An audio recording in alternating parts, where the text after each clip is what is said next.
Broadcasting live from the ESPN Radio Winchester Studios.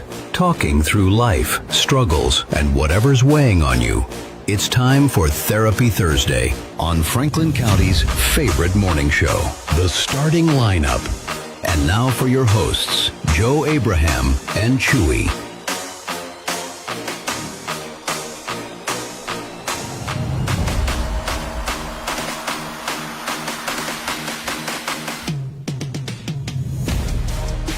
And good morning, and welcome into the Starting Lineup on ESPN Radio 1340 1069 WCDT Winchester. Live from the Palacious WCDT studios. I am Joe Abraham, sitting across from the enigmatic Chewy. Good morning, my friend. I'll take that one. I'll be danged. There's some kind of critter outside. What is that? Look at the way it's walking. What is that? Is that a skunk? Oh my gosh, that's totally a skunk, That's dude. a skunk. Oh man. See, that's what happens. You haven't been going to the bathroom in your usual spot, and it's trying to take over your territory. Well, it's all this erratic weather, and apparently also, I think Zeus has it out for me or something. Somebody's got it out for you. Yeah. You want to talk about the elephant in the room between you and me? I do. Okay. Well, so hold on. We're both really mad at each other. No, it's We're fighting. It is a Therapy Thursday, and yes, Chew and I, we understand. We're barely functioning, yet we are full of opinions. This morning on the show, we will get Mayor Sean Crabtree in studio very shortly. Now, Mayor, if you're coming in on two wheels, be very quiet or be very careful. Because just running up the driveway a second ago, out near towards the road, was a skunk, and I don't want you to get sprayed. Yeah, it's still there. He's about to cross back over. Whoa. He's running around in the front yard, so he'll probably see him running in. He's up by the gutter, so yeah, just be careful. Brett Crabtree says, "Morning, guys." Good morning, Brett. Joe, did you scoop some pre-workout to get hyped for the show this morning? Yeah, I did. I pretty much always do, but yes, I did.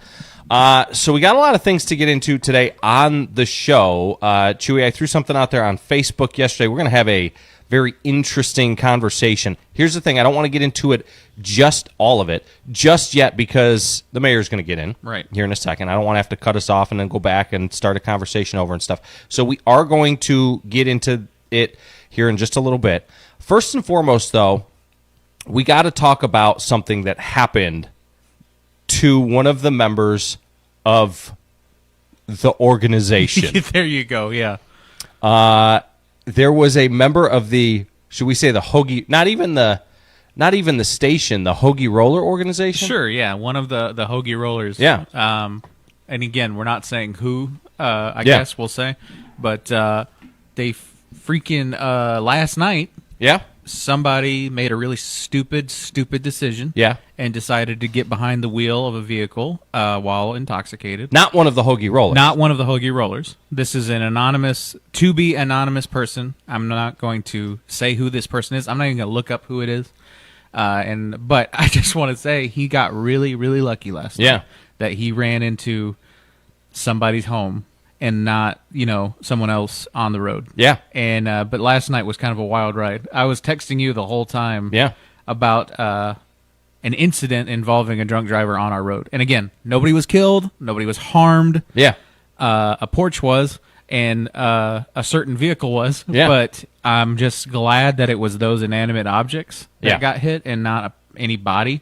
So, and also, I still think it was a hit attempt on a Hoagie Roller. I think so. It very well might. We go around, the rollers go around. Sometimes we upset some folks with how awesome we are. I don't know if the Scooter Syndicate put this person up to these things, but I'm just glad all Hoagie Rollers are safe and accounted for this morning. Nobody, as far as we know. As far as we know, nobody was harmed, and again, someone just made a really dumb choice last night, and he got. And I hate the way it sounds, but he got really lucky that he ran into a porch rather than a person. So, well, somebody who makes a dumb choice every Thursday morning when he comes into the studio has joined us now, and he is the mayor of the city of Winchester.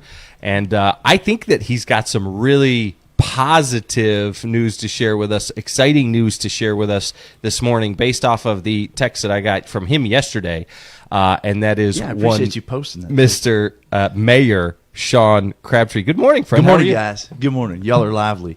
What did you call it? The Palatial Studios. The Palatial Studios. I feel privileged to be in the Palatial Studios. Yeah. Well, just if anything crawls over your shoe, don't worry about it. Ignore it. I didn't see the skunk, by the way. You Good. didn't? He was good. gone by the time I Be got careful when you leave. He literally, right as we started the show, was running across the driveway. How are you today, my friend? Man, I'm doing great, guys. As you know, I sent you that text yesterday. Yeah. Super pleased that finally. It got a lot of traction Finally. on 931 Go and over on the Facebook page. I think a lot of people are excited about it. And we were just talking about it literally 5 minutes prior to you sending me that really? message. I was like, people are going to start losing their minds because there's no way that they're going to finish this by the deadline. I don't know if this approval's come down. I don't know what TVA is doing. And I understand that it wasn't even the state. It definitely wasn't you guys at the city. No. It definitely wasn't the county. You guys have been like ready and raring to go. You did everything that was asked of you. Since you shut January the park 12th. down. Yeah. I mean, you're like everybody else around here. You're like, where are the machines? Yeah, and you know what? A big thank you to Michael Miller, who's the engineer with TWRA. Finally, enough was enough, and they were able to get some things pushed through. Yeah. So here's the interesting thing, guys. So Michael, as I said, he's the engineer over at TWRA. So he texted me and he goes, "Hey, this was yesterday morning." Yeah. He goes, "Hey, we're planning on. I'm going to be there about 9." He said, "We're planning on having the equipment there by 10 a.m." I said, "Great. I got a couple things to do. I'll meet you over there." 10:06. I got there at 10:06. Yeah. That first ramp closest to the road is already destroyed. Gone. Wow. 6 minutes. It's already gone. Wow. This morning, as I'm driving through there, I mean, these guys did not play. And hey, this is a cooperative effort too. I was going to get Stuart Napper on to kind of give us an update, but you know what? He started at 7 this morning. Yeah. And so he's got some dump trucks. The state has TWRA has some dump trucks. And so basically they're tearing that thing apart, loading it up in the trucks, hauling it off, repeat, again. And that's kind of where we are. We're excited to see some movement there. A big thank you to Public Works and TWRA. Now we need it, done pretty quick. Yeah. The tearing down part is going to be the easy part, and the quick part, the building back up, is going to be the interesting part and the more time-consuming part. So, but we're excited to be able to have it going. Let's see. You want me to keep rolling? Yeah. Woo, we got so many things happening. We're working with TVA. I think I was complaining about TVA the last time I was here. I take it all back. If anybody from TVA is listening, we love you. We love you. It was all Joe. It's all Joe. Yeah, we was love all you, Joe. and we appreciate you. Finally, as of Monday, the TVA permits went through because we're trying to fix the old Estill Road there, that huge pipe that's under the road that's causing these issues that all of Public Works is having to fix and refix and get cranes and pull and so forth. And so finally TVA has given the approval, and now it's a race from the manufacturer against the water line. Yeah. The question is whether or not the manufacturer can turn this around in a reasonable time, and I honestly I don't have a lot of confidence in that. So we're working with our engineers, working with some other engineers to possibly come up with some different ideas, but hopefully I'll have more on that next week. All right. So there you go. And let's see, Sharp Springs. Yeah. If you didn't know, there's some A little bit. there's Sharp Springs and Bible Crossing. Every time I pull up to the side, Sean! Listen, I appreciate everybody's patience on this. This is going to be a good thing once it's over. Yeah. But we're still dealing with it for the foreseeable future. Yeah. So in the short term, it's all your fault. yeah. Everybody on Facebook will sure enough let you know. No, I mean, you guys continue. and we're 10 minutes into the show. You've named 3 major projects going on right now, all at the same time. And so the balls that are up in the air, that's not just considering the regular everyday, stuff that you and your team manages. Yeah. So it is a lot. It is a lot. It's a lot. It's a lot. I don't know that there's ever been this many things going on infrastructurally at the same time. But yeah. But that's a good thing, I think is a good thing. That's a sign. Positive sign. Mr. Chris Zimmerman, who is the power superintendent over at the Winchester Utilities, he and I cut a video the other day. I'm sure you guys are keeping up with everything that's going on at NES and all of that. And of course, we're trying to. Sure. You guys talked about that at all? No. Okay, that's probably good. No, okay. That's probably good. But basically, it's a lesson in aging infrastructure, right? Yeah. I mean, it's going on in the Potomac.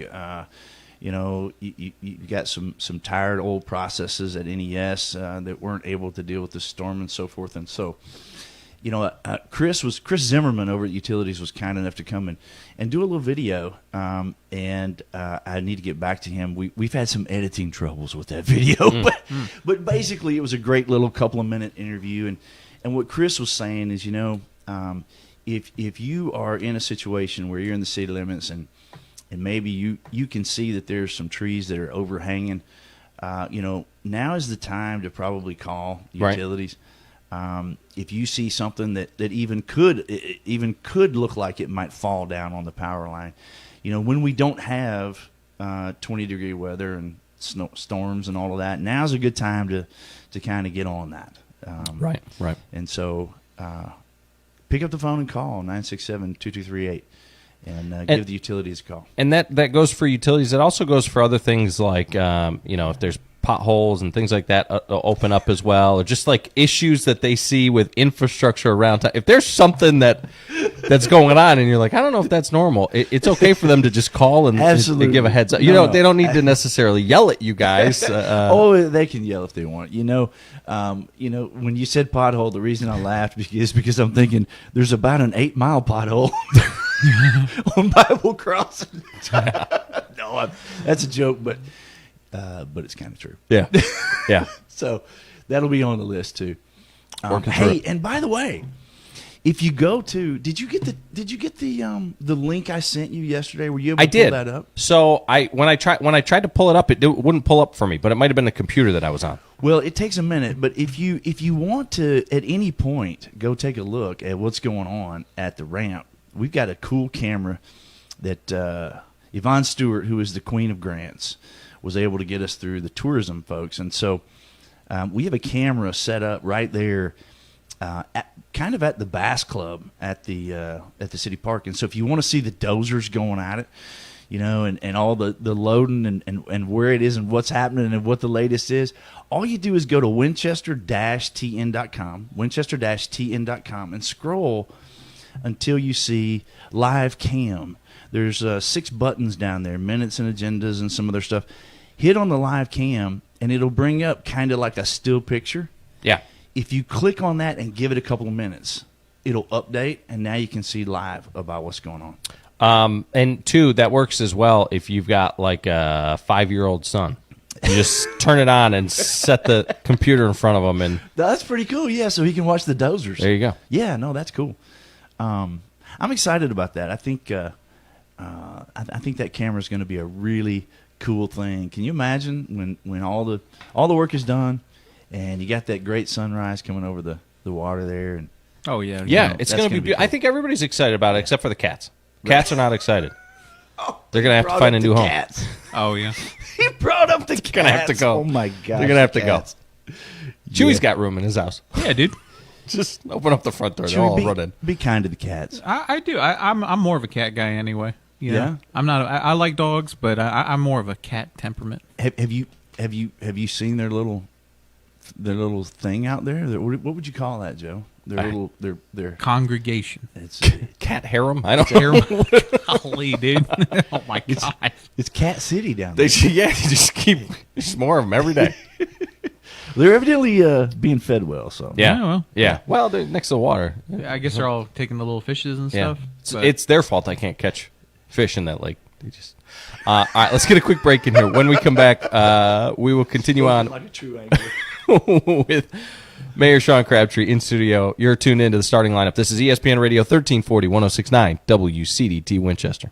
Stimulant misuse can take many forms. It may involve abusing methamphetamine or prescribed ADHD medication. Both carry real risks when not used safely or under medical supervision. Prevention starts with education and open communication. The Franklin County Prevention Coalition provides tools and local resources to help families make informed decisions. When we stay proactive, we are stronger together, and we are stronger without it. Learn more at fcpctn.org. This project is funded under a grant contract with the Tennessee Department of Mental Health and Substance Abuse Services. Spring is a season of renewal, and at High Point Health System, with Ascension St. Thomas, your health is always in season. From routine checkups to advanced care, their dedicated team is here to help you feel your best, today and every day. Compassionate care, backed by the strength of Ascension St. Thomas. This spring, take a moment for your health. Learn more or find a provider at highpointhealthsystem.com. High Point Health System with Ascension St. Thomas.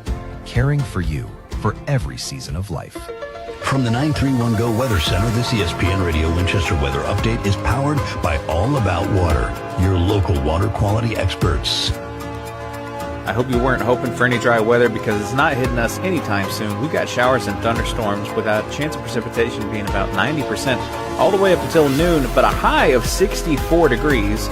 But some wind gusts could get up to around 20 miles per hour. So stay inside and stay tuned to ESPN Radio Winchester 1340 1069. Tom Abraham here for my friends at All About Water. Crazy name, huh? Well, let me introduce you to them. How about a fountain or water feature for your property to bring that soothing sound of running water to your happy place? On the other hand, maybe you have water on your property that you don't want. Well, Ryan at All About Water is all about water, so he could take care of that as well, because they are all about water. Learn more at allaboutwaterllc.com. That's allaboutwaterllc.com. Take the starting lineup with you wherever you go. Download the WCDT smartphone app in your Google Play and Apple App Store. Now, back to the guys.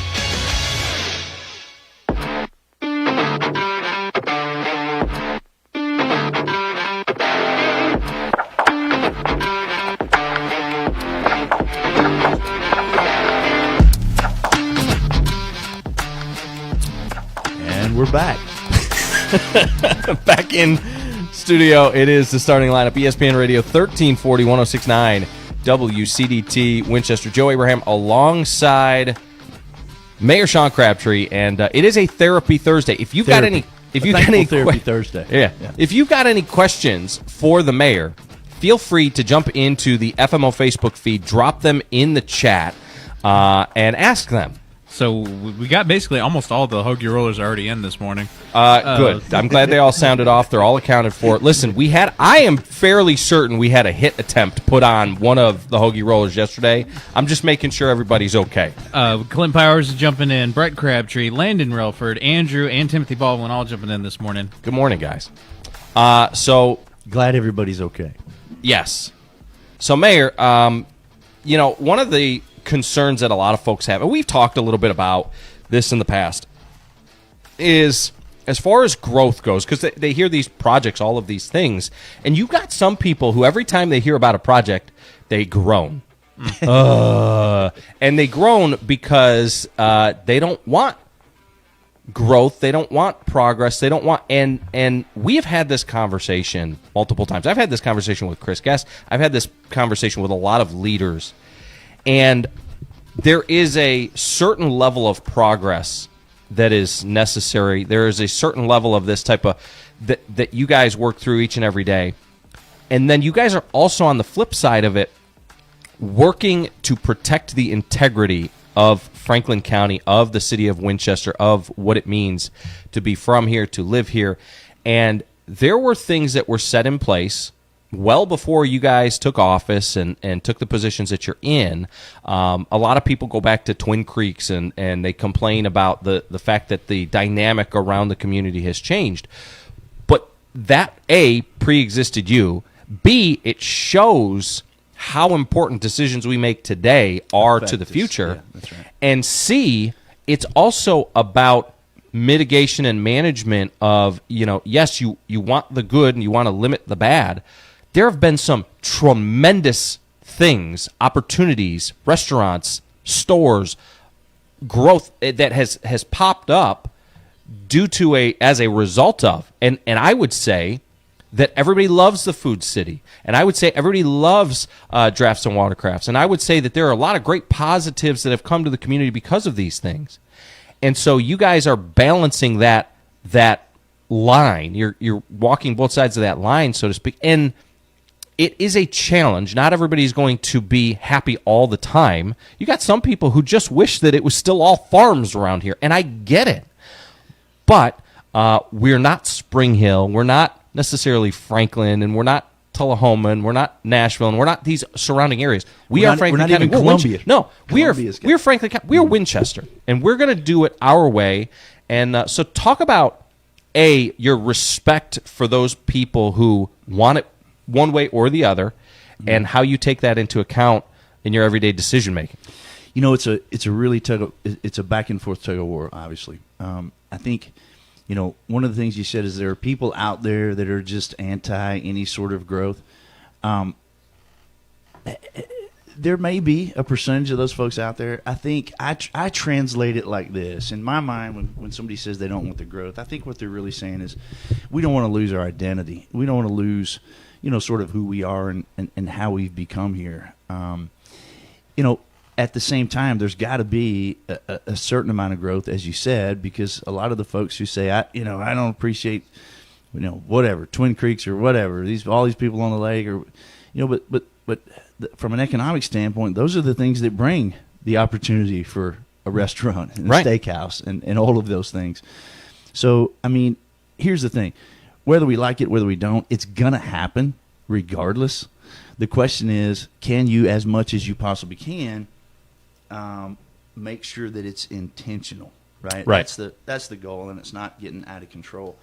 You know, I think I said this before, I expect that 2026, we're still early in 2026, I would expect that you're going to hear some announcements from some retail folks that are going to be entering into Winchester here. I hope to be able to share some of those things, and I think that's going to happen here in 26, and you're going to see some opportunities for some different offerings that we haven't seen before necessarily in the Winchester area. So back to your question, though, you know what? It is a balancing act. I don't think anybody's ever going to be perfect at walking that line, but a certain amount of growth is going to happen whether you like it or not.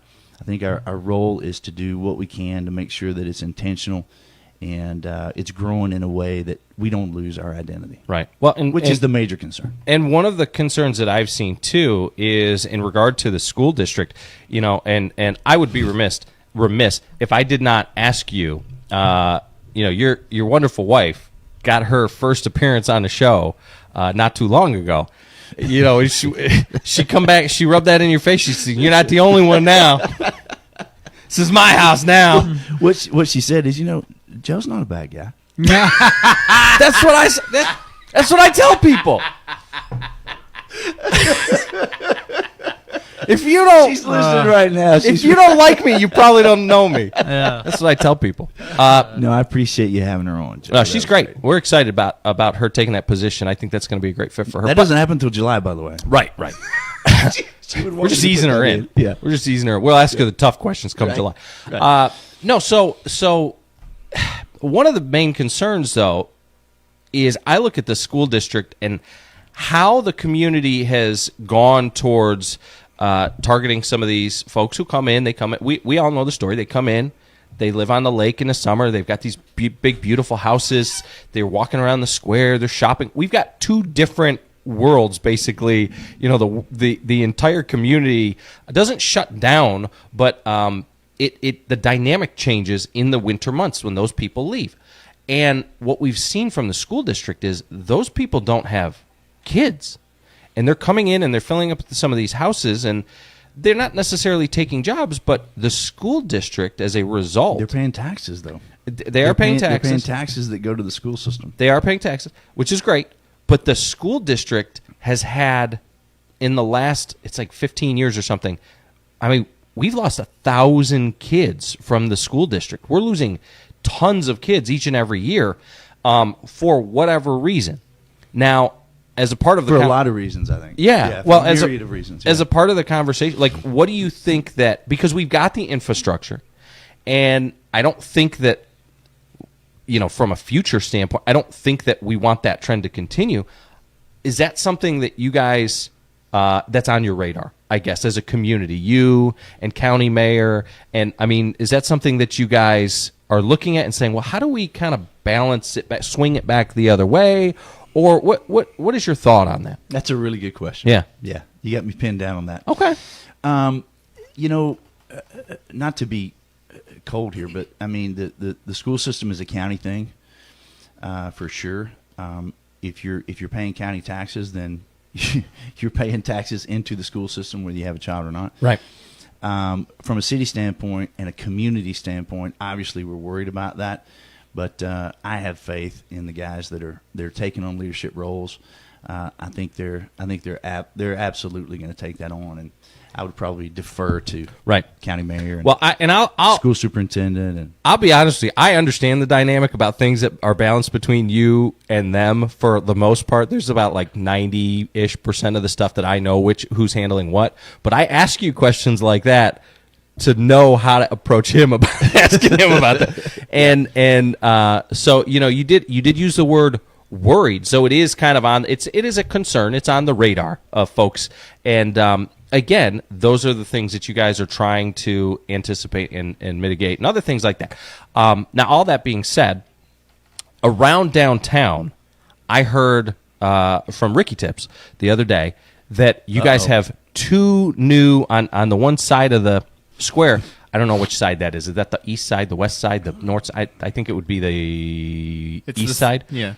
I really don't know my direction. No, I know the streets. I was hoping somebody would say it always that. tickles me when somebody comes from out of state and they talk north, south, east, west. I don't know much that goes north, south, east, west here. Yeah. Well, he said that we've got two new retail stores that are going to be coming into that side of the square, and it seems to be a continuing trend that we are having small businesses go into these storefronts downtown, and talk about that a little bit, because 5-10 years ago, I mean, it was almost a ghost town down there. Yeah. And now you guys you're managing. There have been grants, there have been other things like that have really helped revitalize that downtown area. Yeah. And how important that is, and the work that you guys continue to put in that regard. I just did a podcast with Iva on the Mountain here a week or so ago about this subject. You cheating on me? Recruitment is a never-ending process. I mean, it just never ends. And you're right. It was a ghost town not too many years ago. 15 years ago, I guess. That's been a few. It was a ghost town downtown. And I guess was it shared the kind of businesses, or is that announcement already been made? Retail. Okay. That was all that was told. I was trying to figure out how far I should go with that. So, yeah, there's a couple of new businesses, and I think the area that you're talking about is over there by Cellar 112. It's Cellar 112, and over there where the arcade is, that street, meshed and all of that. Yeah. So recruitment is a never-ending, always ongoing process. Somebody asked me the other day, how do you guys do such a good job at recruiting? You know what? It's just because we're relentless about it, and there's not a thing that there's not one thing or two things that you can do when it comes to recruitment. You're just always hustling. You're always talking. You're always, trying to sell the value and so forth. And I'm not sure, you were talking about the new businesses there. For the most part, I think we've got some really stabilized businesses downtown. For the most part, I can think of 1, 2, 3, like a great majority. I better not say a great majority, but a lot of the businesses downtown, this is a second or third location for them. They understand how to weather the storm and so forth, and they know that everywhere January is going to be a slow month, right? Like everywhere, all over Yep. the U.S. And they know that here specifically we're going to be in that same boat, and so they're prepared for that. They also know that the city, just to circle back around, with this ramp project, the Bill Dance Signature Series Lake. I mean, that's one of the things that we're attempting to do to bring some tourism dollars on the ends of the season, Yeah. right? So you're an angler, Yeah. right? So that ramp is going to be deep enough and wide enough for you to be able to use that thing, even in official capacities, like maybe Right. the College World Series bass. bass, tournament. bass fishing. Yeah. So here's the thing that people need to understand, and this is they hear a ramp. We're going to spend what on a fishing ramp? Here's the thing that people need to understand. I don't want to go fishing from like Memorial Day through when it becomes too cold for you to go out on the lake in your wake boat. I want to go fishing when it's like the winter months. I want to go fishing now. I'm not going to be hosting the show tomorrow because I'm going to go fishing this weekend. Are you? I'm fishing in a tournament. Yeah. Like- which, by the way, Chewy, Johnny's going to be hosting the show tomorrow. Well, thanks for the heads up. Yeah.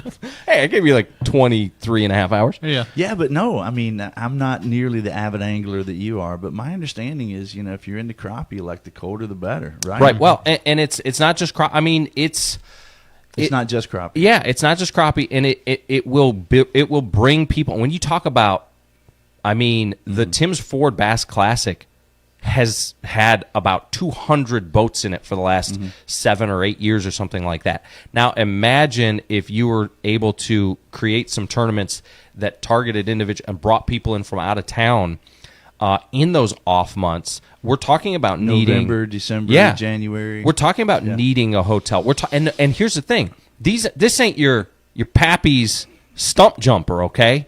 This ain't some metal bottom boat. Those boats that they're rocking out at Phoenix, and it's not even a $60,000 boat anymore. Yeah. I mean, we're talking about with all the stuff you put on them, they're 80 to 100 grand. These bass fishing boats.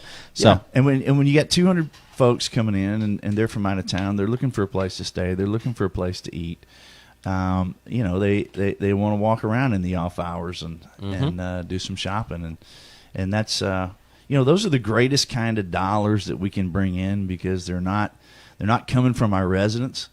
And by the way, the ramp project, the signature, the Bill Dance Signature Series Lake, that's a governor's initiative. That's not our dollars, right? Now we're chipping some dollars in, and we obviously have some in kind. As I said, Public Works is out there right now. Rec Department is out there right now. Mr. Jolly's folks. I mean, they're between the state, the city, the rec, Public Works. I mean, we're all hands on deck getting it done, and that's a big old thanks to Yvonne Stewart and Iris Rudder, Janice Bowling.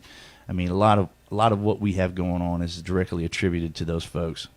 On a local level, Yvonne Stewart is like the queen. Mm-hmm. She's the queen of grants. I mean, there's just no question. Yeah. Well, definitely, we got some really good ones in the city and the county for sure. You should be. Are you going to bass fish tomorrow? Or what do you? Yeah, man. Bass. Yeah. Okay. I'm going over to Chick though. I'm not going to be here. Oh. I'm going over to Chickamauga. Now, here's the funny thing. Get this. So tomorrow, I'm practicing. Tomorrow, I'm leaving later today. Going over to Chick, practicing tomorrow morning. Tomorrow afternoon, about midday, I've got to leave, drive 3 hours to Dixon to do the basketball game tomorrow night because I ain't missing that basketball game, and these people around here ain't missing that basketball game. So I'm going to call that basketball game, and people are going to be able to hear it. Driving 3 hours to call the hour and a half long basketball game. Then I got to drive 3 hours back. I'm not going to get back until midnight-ish, and then I got to be on the lake at 4 a.m. So I need a new tub of pre-workout is what I'm saying to Katie if she's out and about. Just feel free to pick that up. No, I am going to be, That's a man who's committed to his hobby, Chewy. Well, I haven't been on the lake in probably 5 months because I can't get in because the ramp is shut down. No, that's not true. No, I haven't had much time to get on the lake. And my father called me up and he's like, "Hey, you want to fish in this thing with me?" And I was like, "Man, I need about a day and a half off." And I got something interrupted by 6 hours of driving. Right. Yeah. I'll sleep while I'm driving or something. I hope not. All right, Mayor, thank you so much for coming in this morning. We've got to do trivia here in a little bit, and I'm going to piss some people off. So I'm going to let you go because I don't want you to be associated with that. You don't want to be here for that. Guys, I appreciate you letting me on. Thank you, brother. It's great to see you as usual. And We'll talk to you soon. All right. See you guys. That is Winchester Mayor Sean Crabtree here each and every Thursday on the starting lineup. Unless he's got more important things to do, which, it's a low bar, so it's very possible. No, we appreciate him. Good job by him as well. Again, the conversation that we are going to have later today, I promise you it's going to be a good one. You don't want to miss it. If you're about to head into school, I know we've got Scotty coming up here after the break with trivia. If you're about to head into school, here's the thing. It's going to be saved on Facebook. I didn't want to start the conversation with the mayor and with Scotty in hour number one. So I appreciate everybody's patience. I am going to pick this thing up. After trivia, and it is going to be a good one. So stay tuned. It is the starting lineup on a Therapy Thursday. Alongside Chewy, I am Joe Abraham. This is ESPN Radio 1340 1069 WCDT Winchester. Divorce and custody cases can turn your life upside down fast. Veneer Law brings clarity, strategy, and confident representation, whether you're working towards an agreement or preparing for court. We focus on fair outcomes and parenting plans that put the kids first and make sure parents are heard. Custody, clarity, confidence. Grant Veneer, the divorce and custody lawyer, online at veneerlaw.com. It's time for a local news break from the 931 Go News Center. The Estill Springs Police Department has released details following an investigation involving members of a local Cub Scout troop earlier this month. According to a February 24th press release, the incident occurred February 18th while Cub Scouts were going door to door in Estill Springs distributing flyers for a food drive. Adults accompanying the Scouts reported that a homeowner answered the door allegedly holding what appeared to be a handgun equipped with a strobing light and pointed it in the direction of the children. Officers gathered multiple statements and launched an investigation. Police later contacted the homeowner, who stated he used only a flashlight to see who was at the door and that no firearm was present. After reviewing the case with the district attorney's office, authorities determined there was not sufficient probable cause to pursue a criminal indictment. The department emphasized it conducted due diligence and has offered to partner with the Cub Scouts on future community events. In other school news, Franklin County Schools will celebrate 72 years of history at Mary Sharp School with a special event titled The Foundation of Learning on Monday, March 9th. The school first opened March 15, 1954, and served students until 1992. Today, the building houses the Franklin County Board of Education. Organizers say the evening will feature historic photographs, yearbooks, and memorabilia, offering former students and teachers a chance to reconnect. Meanwhile, the Franklin County School Board will hold a workshop Monday, March 2nd at 6 p.m. at the Board of Education office on South College Street. Agenda items include early discussions on the fiscal year 2027 budget and student discipline. While no formal votes are expected, the workshop will help shape future policy decisions as the district prepares for an upcoming leadership transition. For more details on these stories and more, visit 931go.com. Stay informed and stay connected to ESPN Radio Winchester. I don't know what to tell you. I know it's not much, but this is the best they've got. You're listening to the starting lineup on ESPN Radio, WCDT Winchester.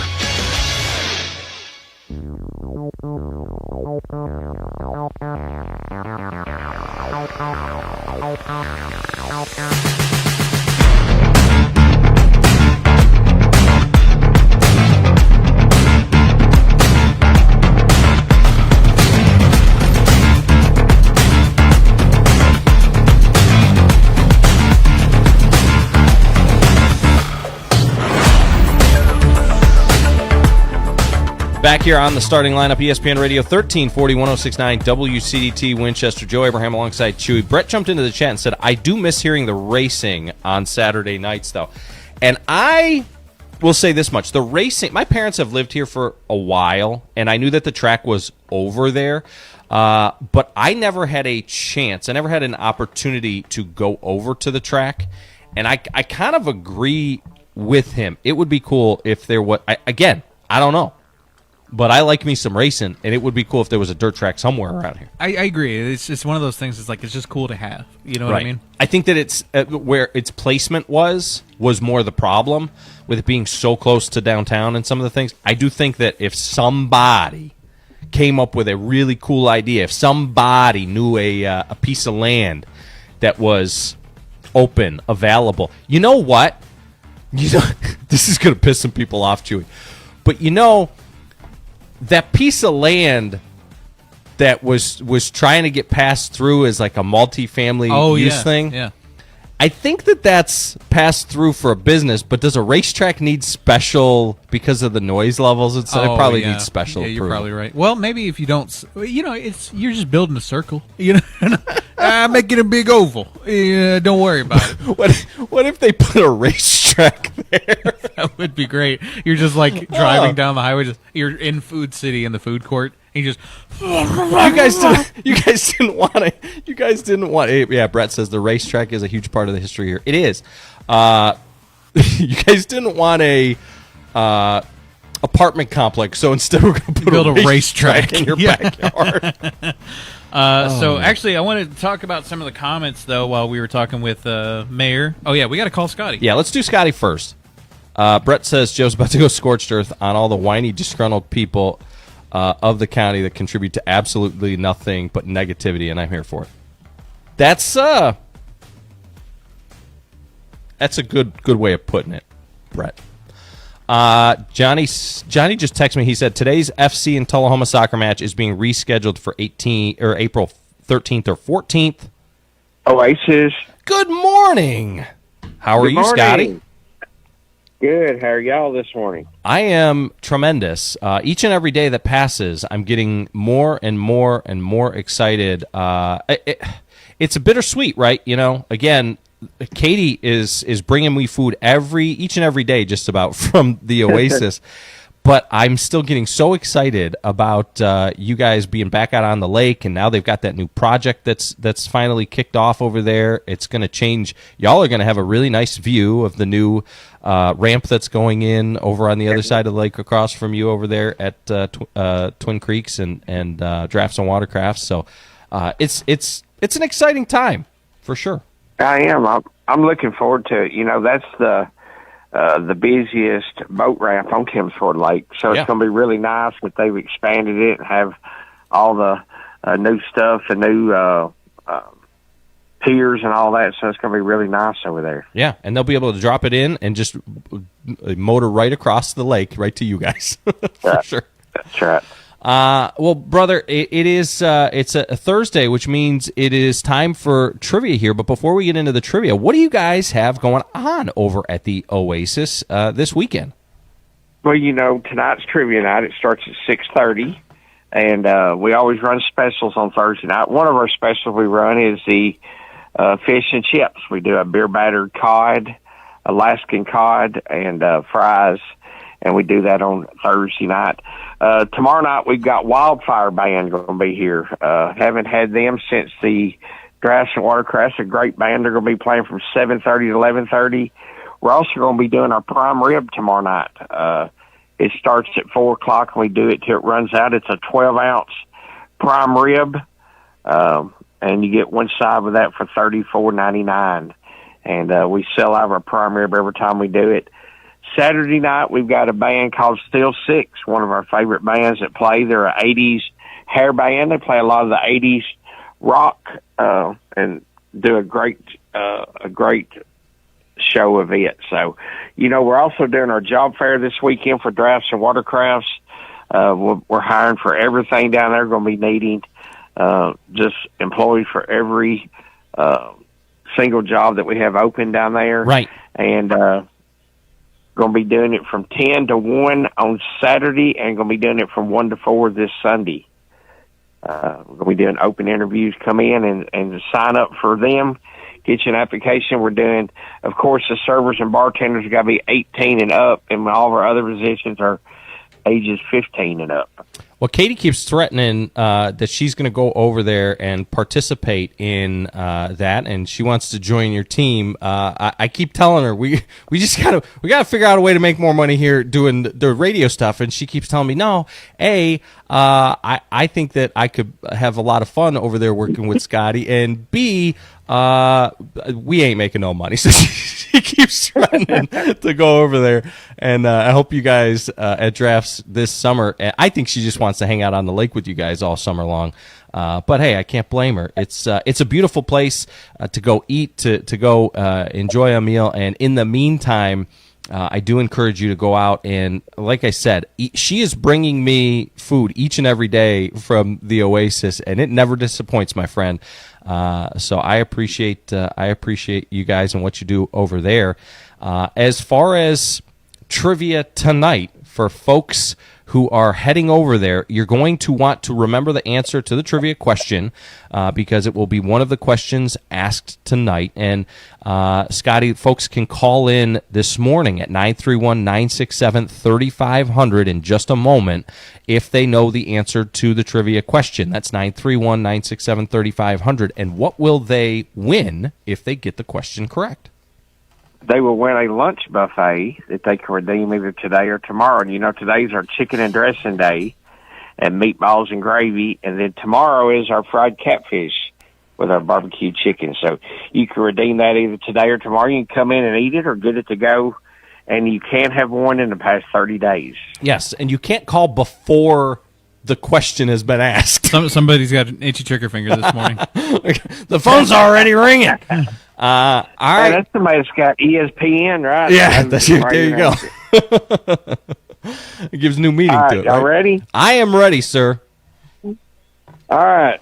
On the New York Stock Exchange, what company holds the ticker symbol FUN, F-U-N? You lost me at New York Stock Exchange. I already told you, Scotty, I ain't got no money. What company holds the ticker symbol FUN, F-U-N? F-U-N. Call in at 931-967-3500 if you know the answer. We're going to find out which of our listeners has any kind of financial acumen or money. If I need a few bucks, I know who to call. All right, here we go. All right, let's see who we got. Go ahead, caller. Is it Six Flags? Six Flags? Yes. Yeah, I'll accept that. It's Cedar Fair, but it is Six Flags. All right, yeah. So, Hey, good job. congratulations. Well, you know what? Do we not have an applause thing in there? We need to get an applause thing going. We do. Congratulations, caller. What's your name? Robin. Robin. McDaniel. Oh, sorry. What was your last name? McDaniel. Robin McDaniel. Congratulations, Miss Robin McDaniel. You have won a lunch buffet over there at the Oasis. And Scotty, she can redeem that today or tomorrow, you said? That's correct. All right. Tremendous All right. stuff. He's got your name down. So all you got to do is give him your name when you come in. Okay. All right. Thank you. So, again, the answer is Cedar Fair or Six Flags Amusements. Well, good job by her. Oh, come on. Now, Brett, hold on. Brett, has it been 30 days yet, Brett? Brett, it hasn't been 30 days. Brett, stop calling. It hasn't been 30 days. Has it? Well, we already got a winner. If it hasn't, I'll hang up. No, we already But got I a do winner, know though. We already got a winner. I think next week is 30 days. No, Okay. no, I must have miscalculated then. No, you're right. You're right. It's been 30 days. Okay. You just got to be I think But quick. y'all did have a winner. Okay. All right, you you, have a good one. I'm just giving him a hard time. He sent me the day that he won. He sent me a picture of what he got from over there, and man, he got the chicken and dressing and all the things, and he was very appreciative. And that's why he calls in every week, because he has experienced what it tastes like to be a winner. Oh, yeah. Winner, chicken lunch buffet dinner.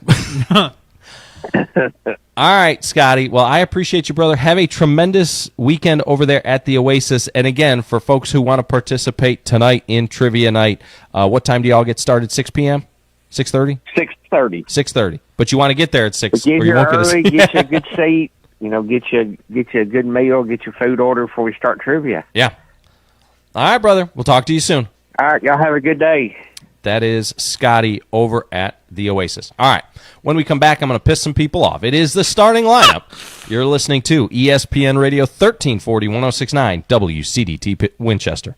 Hey folks, I'm Johnny Ham from WCDT, the home for Franklin County Athletics. From Friday night football to every big game in between, we're proud to bring you all the action that keeps our community cheering.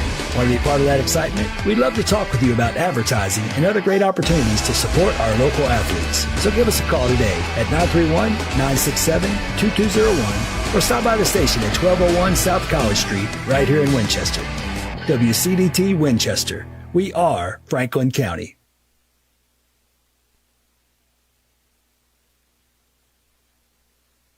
More Courtney Funeral Home. Well, they're a fifth-generation funeral home taking care of the people of Franklin County since 1905. They're committed to serving you, dedicated to providing personalized, professional, and compassionate service to help lighten your burden and help you out during these difficult times. More Courtney Funeral Home, 300 First Avenue Northwest in Winchester, 967-2222. More Courtney Funeral Home. Got a project to tackle or a party to plan? Skip the stress and rent it instead at Reliable Rental in Winchester. From tools and heavy-duty machines to chairs, tables, and event essentials, they've got what you need to get the job done right. Whether it's work or a weekend celebration, Reliable Rental makes it easy. Stop by 2433 Deckard Boulevard in Winchester or check out everything they offer online at ReliableRentalFC.com. Reliable Rental. When you need it, they've got it. The opinions of the hosts are their own, and they do not represent the opinions of, well, really anybody else. You're listening to the starting lineup. Now back to Joe and Chewy.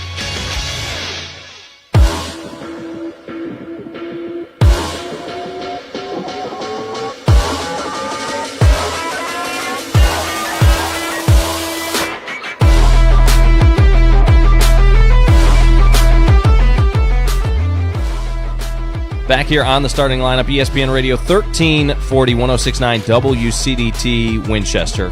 I am Joe Abraham. He is Chewy. All right, we got all the other stuff out of the way. I say out of the way. It's not like it's less important, but I know what the people are here for. Well, Doug Garrett says he figured FUN was SPN Radio Winchester ticker code. Hey, shout out to Doug Garrett. All right. It's overselling us a little bit there, but we do like to have fun. But hey, shout out to everybody in the comments. We're not ignoring you this morning. It's just I don't want to interrupt sometimes. It's been a little bit busy, and that's part of the reason why I've held off on the conversation here. I want to be able to just go straight through, right? Okay. Now it is a therapy Thursday. Chewy doesn't really know when we do these things. He doesn't really know what to expect, but I previewed it a little bit on social media. Listen, guys. Today, when we come back in the top of this next hour, we're not talking about uniforms.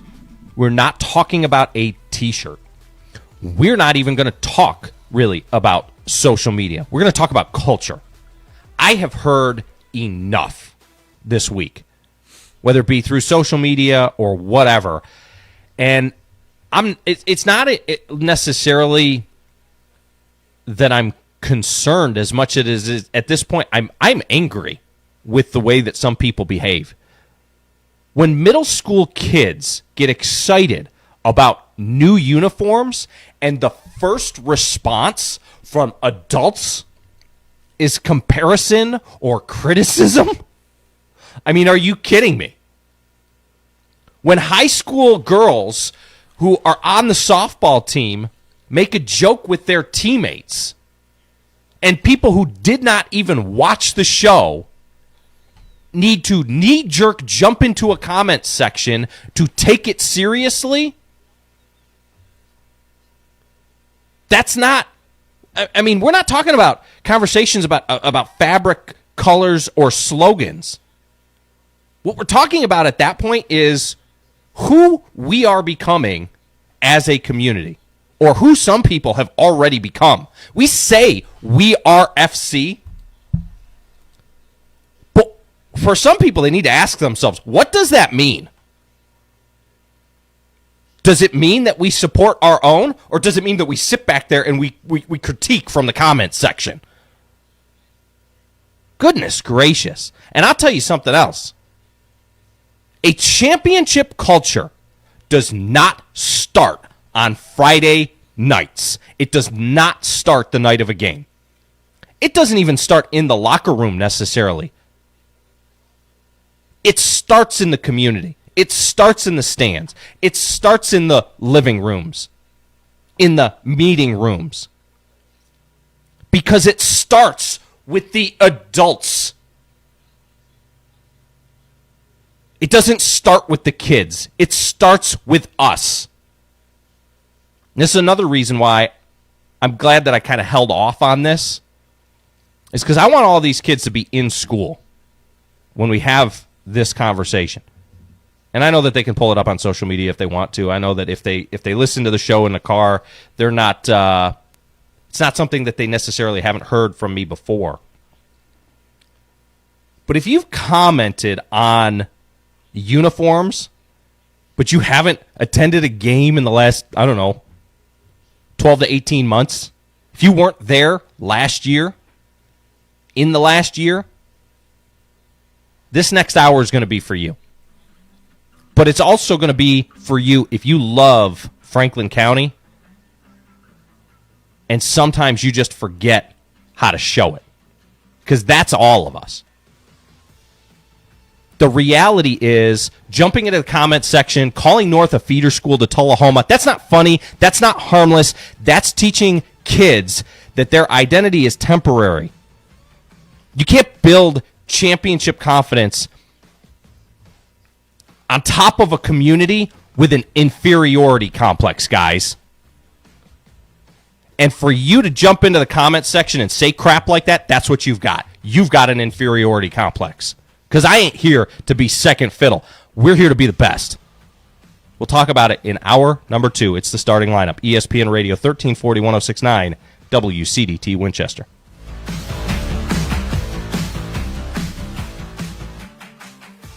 If you're competing with 3 other businesses in the same category, you're not advertising, you're fighting for attention. At ESPN Radio Winchester, our top partners don't outshout their competitors, they eliminate them through partnerships that offer category protection and exclusivity. Fewer competitors, stronger recall, better results. That's how local advertising is supposed to work. Learn how smart advertising creates a competitive advantage with ESPN Radio 1340 1069 WCDT Winchester. With the latest from around FCHS and Rebel Nation. The Rebel Report, every weekday presented by Oaklawn Baptist Church, right here on ESPN Radio Winchester.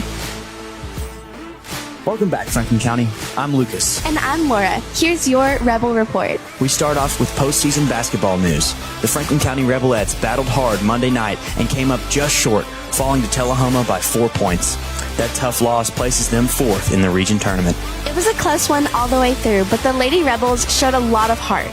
That their season is not over yet. They're hitting the road this Friday as they travel to Creekwood to take on the top team for the other half of the regional tournament. That's right. It's win or go home. The Rebelettes are looking to keep their playoff run alive, and they'll need all the support they can get.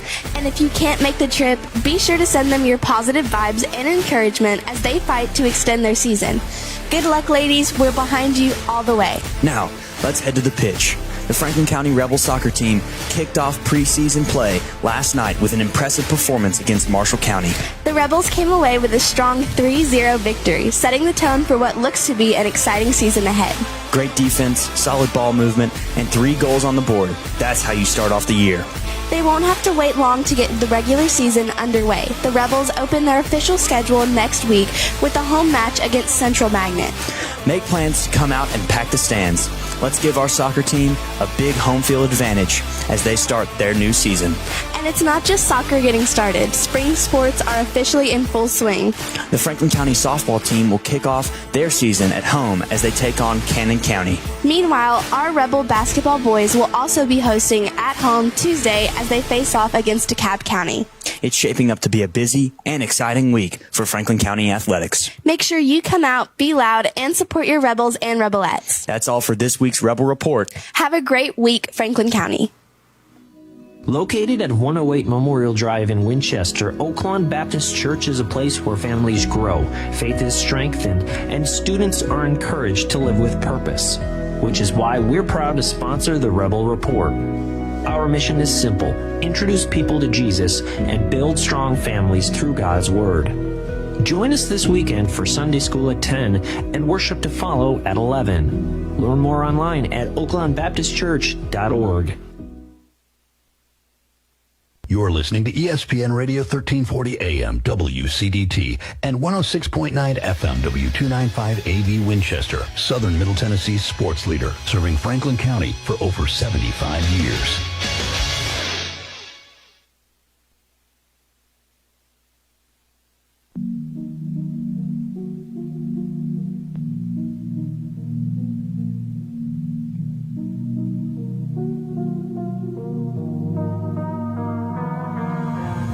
Broadcasting live from the ESPN Radio Winchester studio, it's the starting lineup. Now, here are your hosts, Joe Abraham and Chewy.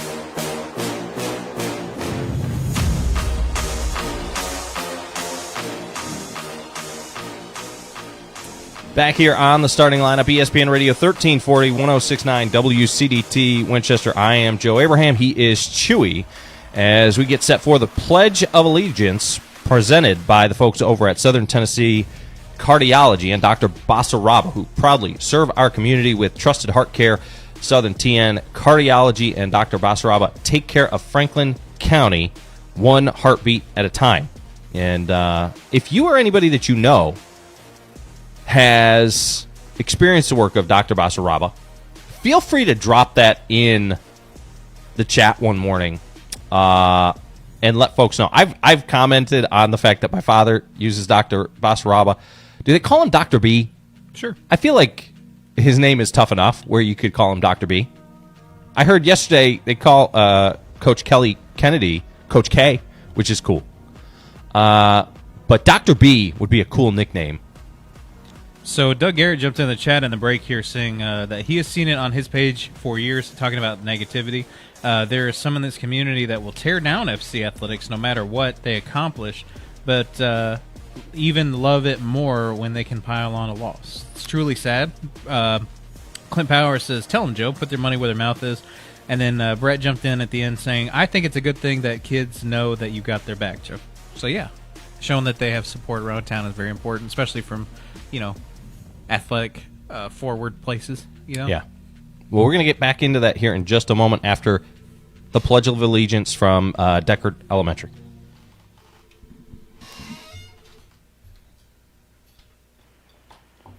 Good morning, Deckard.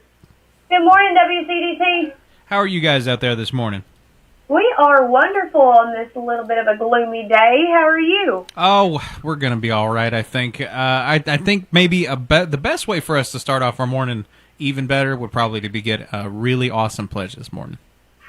We've got Miss Macy's third grade ready to make that happen. All right, let's hear it. Good morning, Franklin County. Please join Deckard Elementary as we stand, salute, and pledge.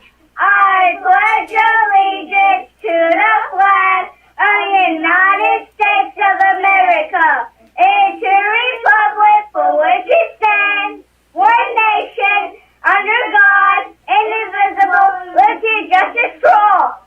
That was a really good one. That was a passionate one, wasn't it? It was. I appreciated that one. All right, who's got our joke this morning? All right, tell them your name. My name's Vanessa, and I have the joke. What do you call an alligator in a vest? I don't know. Investigator. An investigator. That's a good one. I like that one. Well, thank you so much, Deckard. Y'all have a good one out there, okay? Thank y'all. Y'all too. See ya. Bye. I just realized that every day we do the pledge, and every day you and I just sit here like a bunch of mamooks on camera listening to the pledge. I got my hat on. You got your hat on. I feel like we need to start standing up. Go for it, Joe. Putting our hand over our hearts. Well, I got taking my hat off. I'm maintaining right now. Yeah. Right. But yeah, I agree. You have no excuse. No. Huh? In the middle of that one, it was so impassioned. I was like, "Goodness gracious!" That was what I'm talking about. He's very patriotic. I appreciated that. That was a good way to start your morning. Yeah. Thank you. Shout out to Basaraba and thanks, Dr. B. Thanks, Dr. B, for sponsoring that. All right. I guess I will give you the floor, as it were. He's gonna change the camera to where it's just back to me, so that he doesn't get associated with what's about to happen. All right, so I ended the last segment. I ended the last hour by yelling at you that you can't build a championship like the championship culture on an inferiority complex. You can't. Simply, you can't. But here's the part that matters the most, guys, is there is a difference between accountability and toxicity. Accountability says we can improve this. Toxicity says, let me embarrass you publicly. Accountability builds programs, while toxicity, guys, drains them, absolutely kills them. And if we expect 15-year-olds to carry themselves with discipline and respect and accountability, then the adults better start doing the same. I'm not saying that you better be willing to do the same, because there are a lot of people around here who use those words and do not live by those principles. And in fact, it's not just a Franklin County thing. This is an epidemic around the country, right? It's never my fault. One of the most important things about the Christian religion is repentance. Repentance is not just acknowledging sin, but turning away from it, stopping doing it. You can't even start that process without acknowledging it in the first place, that your actions are part of the problem. The adults need to stop.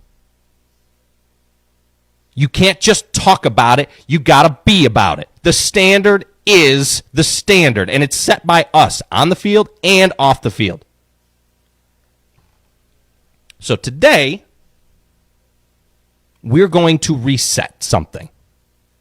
We're going to raise the standard. Not lower it, not soften it. We are going to raise it.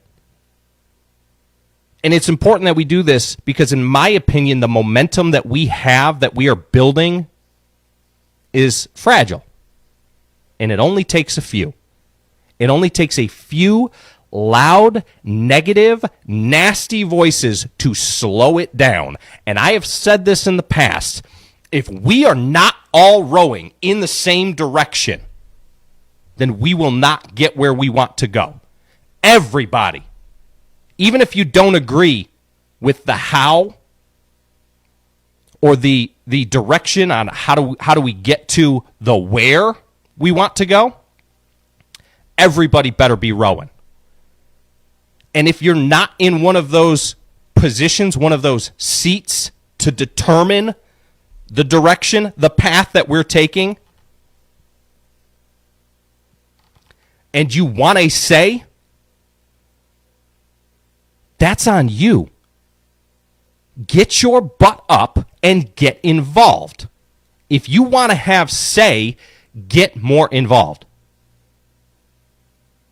You don't have to like every decision that's made. You don't have to love every uniform.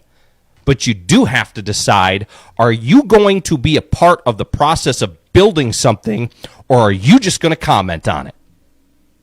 This community can be better, guys. We can demand excellence without tearing it down, without tearing down our own people.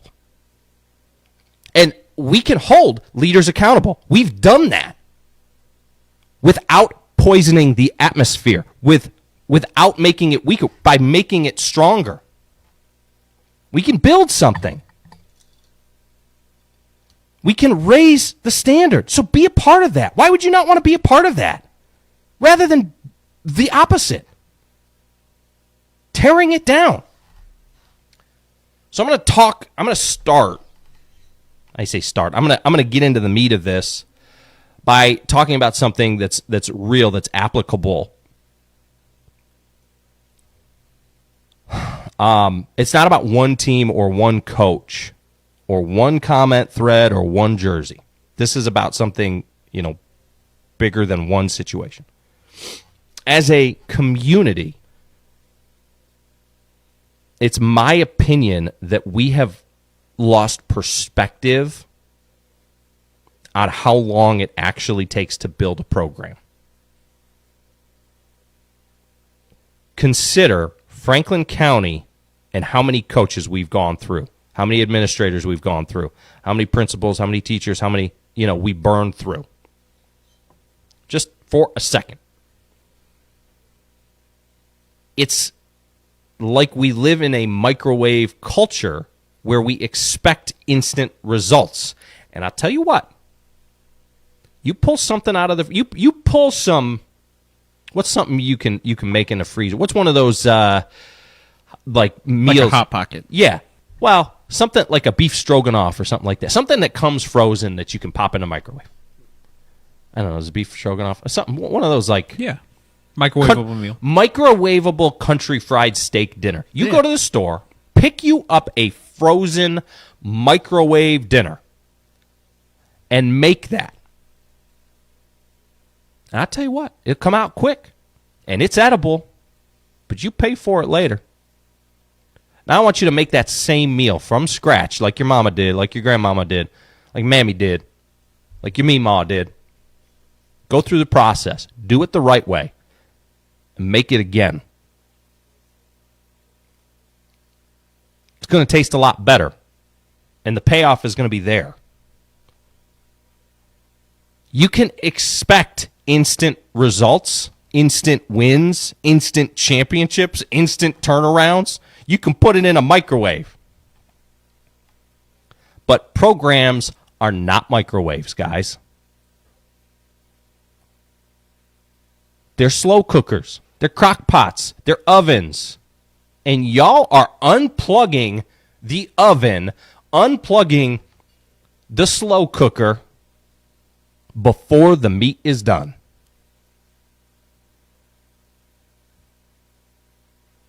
I mean, in reality, you look at Kent Bean and that soccer program, and it took nearly a decade for that program to win a state championship.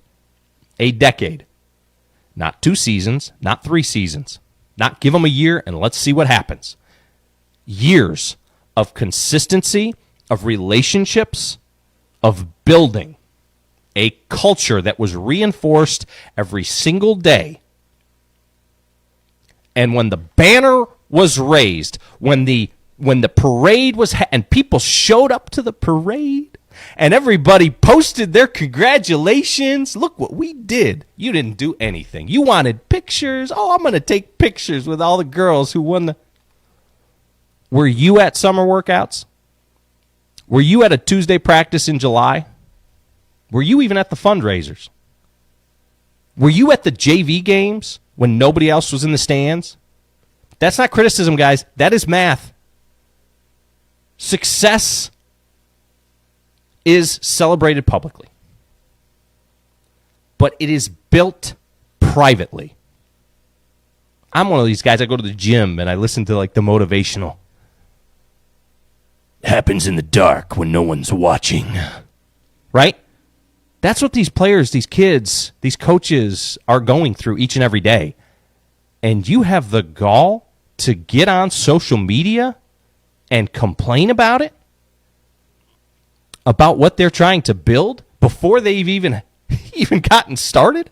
You have the gall to complain about the color of their jerseys? Because you don't have patience to do it the right way. You want it in a microwave. Which is why you keep eating crap. Now here's the problem. If a program struggles for a season or two, we start to question it publicly. It creates instability. Instability kills culture. And you can't build something meaningful if the foundation keeps shifting. You can't plant roots in soil that keeps getting dug up every 24 months. But the part that people don't want to say out loud,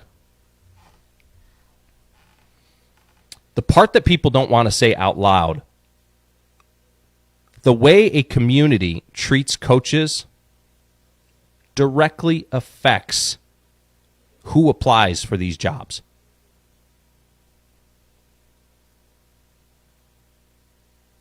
Coaching pay is not glamorous.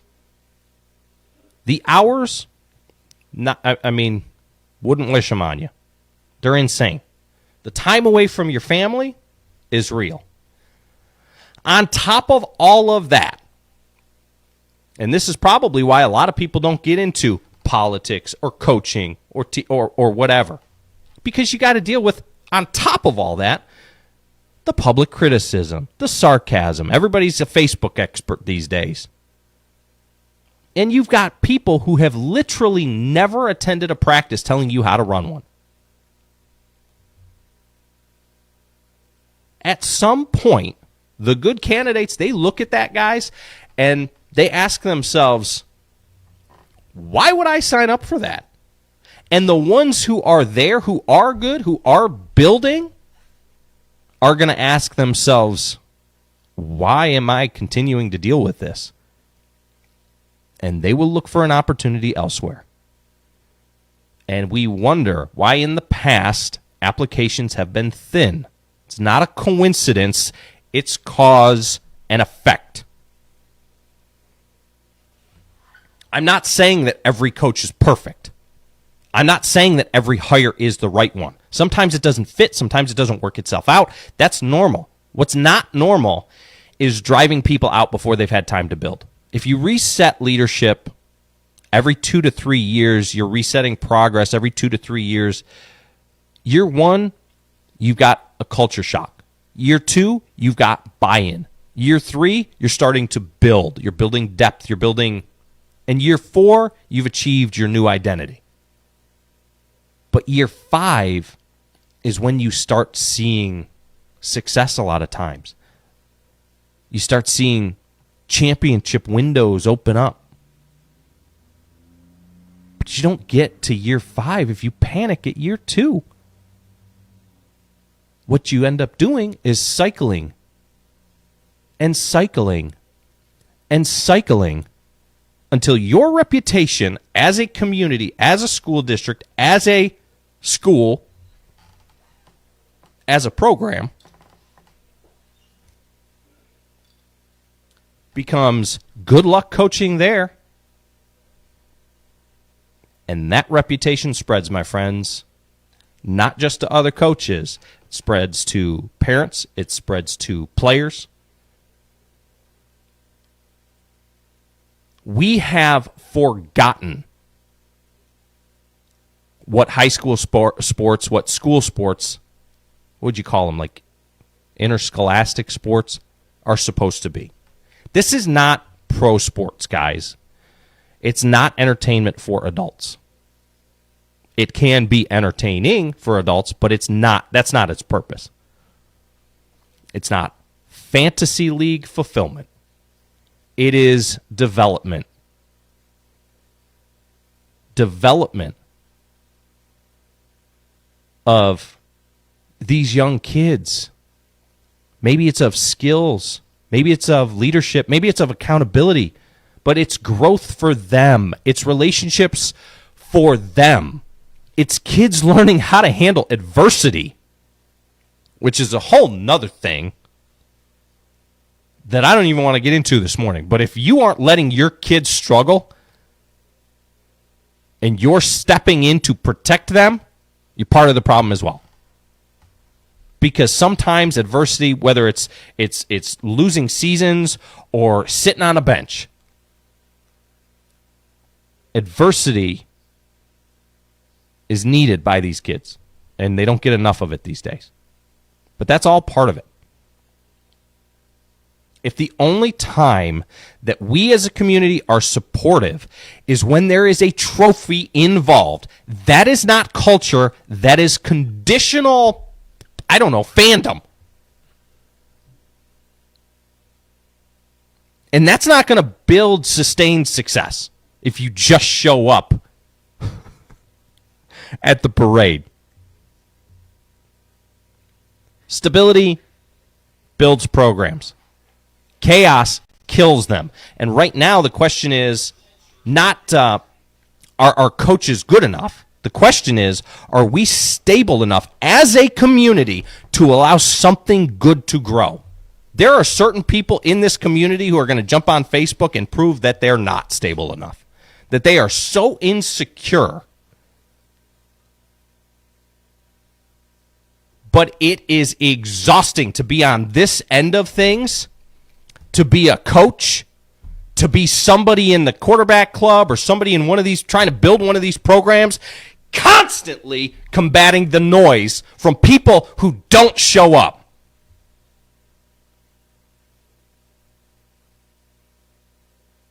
You've got people who don't even have the guts to be a part of it complaining about it. If it's not good enough, pick up a shovel. And I know, I can ignore it. I can turn the other cheek. But when it's constant, it wears people down. And I keep seeing good people get worn down to the point where they quit, they leave, they give up. I've felt it. And then we start over again. So, my challenge is, if we want championships, if we want consistency and banners and all the great things that come along with it, we got to be willing to commit longer than just a season. You have to support during the building phase when it's hard.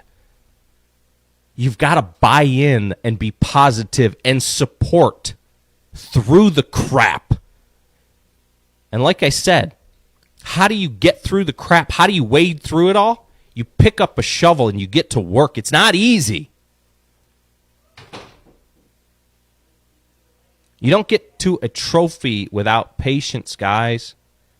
You don't find long-term success if your community is a short-term reactionary personality. It won't happen. It just won't. There has to be a level of patience and support, because programs are not microwaves. Doing it right takes time. It is a slow build. So if we want sustained excellence in Franklin County, we better learn the difference. And there is a difference between accountability and toxicity. You think I'm done?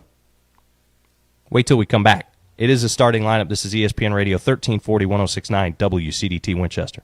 The Tennessee Lifeline Peer Project connects individuals and families to addiction recovery resources right here in Franklin County and across our region. From treatment referrals and 12-step meetings to education and ongoing support. Because recovery happens when we're stronger together, and life truly is stronger without it. Learn more at fcpctn.org/TNLifeline or call 931-464-0725. Funded under a grant contract with the Tennessee Department of Mental Health and Substance Abuse Services. Hey neighbors, this is Johnny Hand from the Afternoon Handoff on ESPN Radio Winchester. And I just want to say thank you. It's only been a couple of months since we debuted my show, and you have been so supportive and so gracious to tune in every single weekday from 2 to 4, whether you're in the car, at work, at home, or streaming us wherever you may be. And a special thank you, of course, to the incredible guests who join me on the show. Those are huge reasons that this program is as fun and as engaging as it is. To our listeners and to our guests alike, thank you for helping make the Afternoon Handoff something special. And keep listening. ESPN Radio 1340, 106.9 WCDT,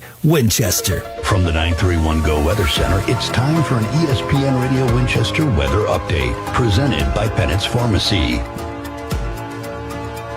I hope you weren't hoping for any dry weather, because it's not hitting us anytime soon. We've got showers and thunderstorms with a chance of precipitation being about 90% all the way up until noon, but a high of 64 degrees.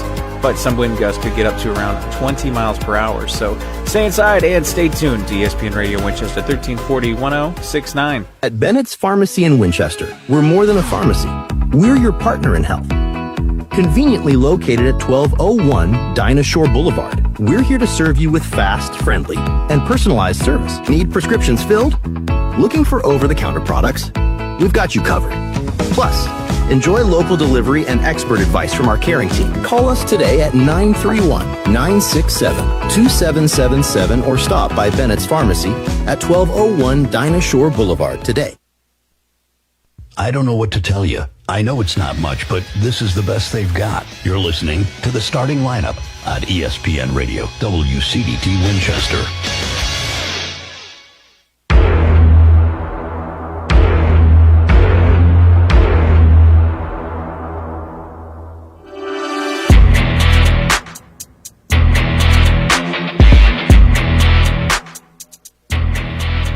Back here on the starting lineup, ESPN Radio 1340 1069 WCDT Winchester. Shout out to Sherry Sons. We were talking about Dr. B, Dr. Basaraba, the first part of that second hour. And she says that she's used him before, and he's a good doctor. Good job by her. All right. Let's continue on, guys, because... like I said, I'm not done. I haven't even pulled the pin on this thing yet, this grenade that I'm holding in my hand.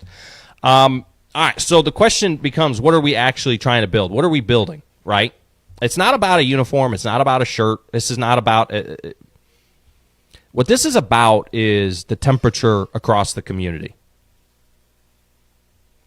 Because what I have seen happen online, not just yesterday, it's never ending. It's being in our position, we see all of it. And even stuff not posted on our page gets sent to us. It could be posted somewhere else. We see all of it. It's like when you do something wrong and you come home and your dad already knows about it because somebody across town who knew your mom or your dad or whatever made the phone call, and yeah, that's us. We see you. Don't think we don't. So it's not just about what happened yesterday or in the last week or so. It's about something deeper, guys. It is a pattern. Okay? It has nothing to do specifically with a uniform reveal that gets immediately compared to, oh, those look like Tullahoma, or those look like Coffee County. It's not specifically related to people who jump in the comment section and say, oh, preparing them for Tullahoma, or that's because you're a feeder. North is a feeder program for Tullahoma. It's not about even the softball situation where we had these two girls come out, and one of the young ladies that came on the show yesterday mentioned jokingly about how when they break a huddle in the outfield, they say to each other, good luck, don't suck, which I think is freaking hilarious. And then I think it was one of the young ladies' uncles, Chad Moyer, who I know Chad, jumped in. And Chad, if you know Chad's a good guy, works for the fire department, I think. I don't know. I haven't kept up with him much lately, but in the past, I know he's worked with the fire department. And he even dropped in the chat, don't suck. It was a joke. You know, people jumping in, taking that out of context. And you've got adults nitpicking kids' excitement. Kids' excitement, which is what the program is about. Not the adults, the kids. What it's brought to my attention over the last 6 and 8 months, a year, whatever, is the pattern that our first instinct as a community, as adults, is not encouragement, it's correction. We feel like we got to correct people. We feel like we got to say something. Why? Why? Are you that insecure? Because I'll tell you what, when something new happens, especially when it's something bold, right? North rolls out some new jerseys for the kids, to get the kids excited. Something bold, something different. It exposes a lot of people's insecurity. Black uniforms are not traditional, right? It's a modern trend. They're confident. That's what they are. They're dark. It's like Darth Vader, right? They're not changing their primary colors, guys. It's an alternative look. Okay? We're not Tullahoma. We haven't forgotten who we are. We didn't lose our identity. Ironically enough, Tullahoma's colors are cardinal, white and black. But for whatever reason, they lost their identity somewhere along the way. They thought that they were too cool for school for the maroon, for the cardinal, whatever the color is, the specific color. I don't know if it's crimson. I don't know. But I remember years ago when they stuck this logo on the middle of their gym floor and people got all freaked out about it. Oh, that's not our Wildcat. That's not the Wildcat that we... Now they don't even use the Wildcat most of the time. They use this T that looks like the Texas Tech T. But it also kind of looks like the Tennessee T. And now they're also kind of black. They're not maroon anymore. Talk about a program with an identity crisis. And I know we've got our own struggles. But my point in bringing all that up is programs are always trying things to create that culture, to excite the athletes. Some people don't like change, and I get that. It feels like you've lost control. Change challenges people, challenges tradition sometimes. Change suggests evolution sometimes. And progress always irritates people who are comfortable. When you call North a feeder program to Tullahoma, what you're actually doing is a form of self-sabotage. You're teaching our kids that their identity is not rooted in Franklin County and, in fact, is temporary. And in a day and age when kids are now going to be able to transfer multiple times on a whim for no real reason at all, that's a dangerous game, my friend. Long term, you're damaging these kids. And not only are you damaging the kids, you're damaging the community because kids internalize these labels. Programs develop reputations. Players hear this crap. Parents hear this crap, this garbage. Which is why sometimes they leave. Which is why some coaches aren't still here anymore.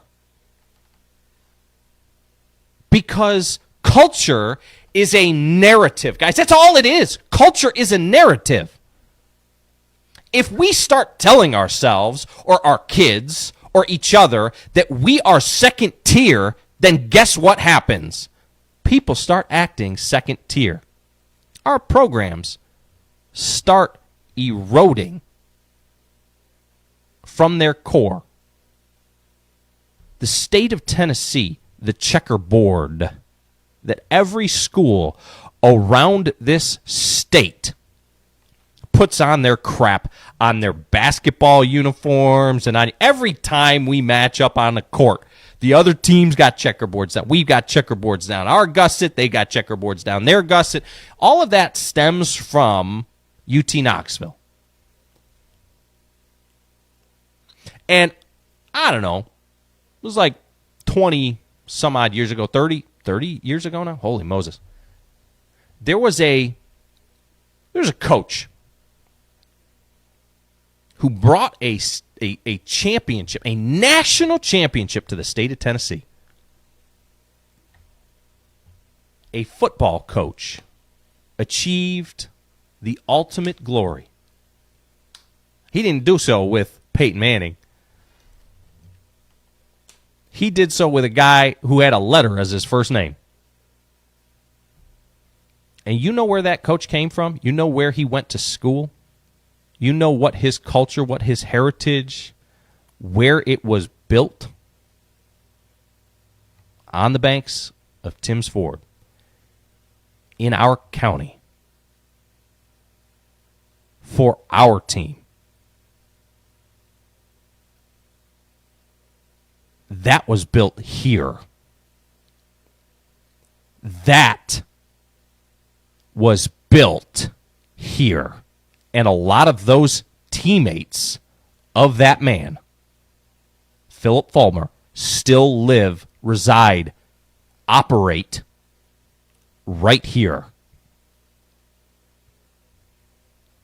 And whether we've forgotten what that looks like, what that identity was, or just had it stolen from us by teams coming in, schools coming in and convincing our kids, convincing us that we're not good enough anymore. I don't know. I don't know what the reasoning is. I haven't been here long enough to know what started it.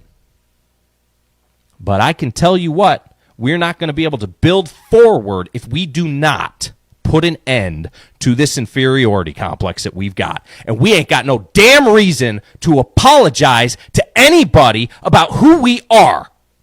Because everybody, whether it's Tullahoma, Moore County, Bedford County, Huntland, anybody around this area, around the state of Tennessee that gives a damn about college football knows they wouldn't have a title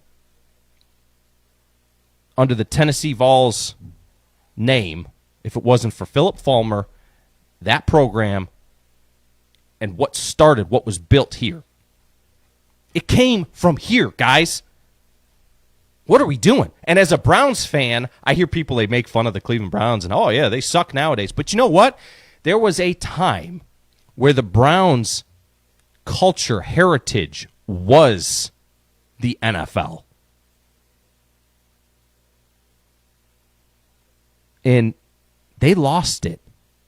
And look what's gone on with that organization. Look at what a joke they are. That's where we are at right now. And the only people that need to fix their mindset is the people here in this community. The loudest critics yesterday on Facebook, what I would love to know is how many of them have attended a North football game in the last year or the last 3 years. How many Franklin County Rebels games did you go to last year? Because in my opinion, when you invest, that's when you earn the right to an opinion. If you don't vote, you don't get to complain, right? We can all agree on that. When it comes to the government, we all say that, right? Well, who'd you vote for? Nobody? You don't get a say. It's your duty. Vote. It's your duty. Be in the stands. Serve the program. Fund the program. Mentor the kids. Then you've earned critique. If not, you're not invested. You're an observer. I don't take your opinion seriously. And I said this earlier in the show. From a culture standpoint, our momentum right now is fragile. We're trying to build a brand. We're trying to build an identity. We are trying to set pride and energy forward. And what kills momentum is internal friction. Not friction coming from Coffee County or Tullahoma or the outside. Churches don't get destroyed from the outside. Homes don't break from the outside. culture doesn't break from the outside. It erodes from the inside. Internal friction. It's not your rivals. It's not officiating. It's not district lines that breaks that stuff down. It's internal cynicism, which is what we've got some of here in our community. And the most dangerous thing a community can have is not opposition. We had 300 on in studio yesterday, not in studio, in the office yesterday.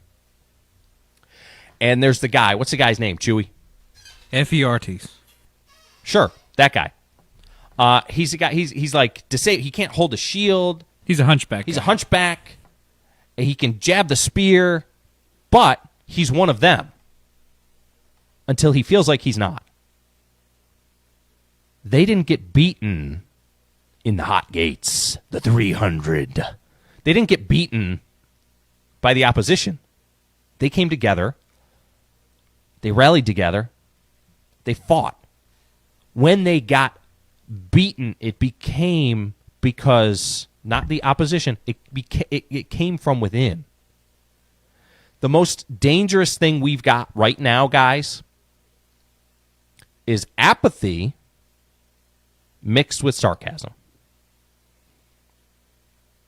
That crap needs to stop.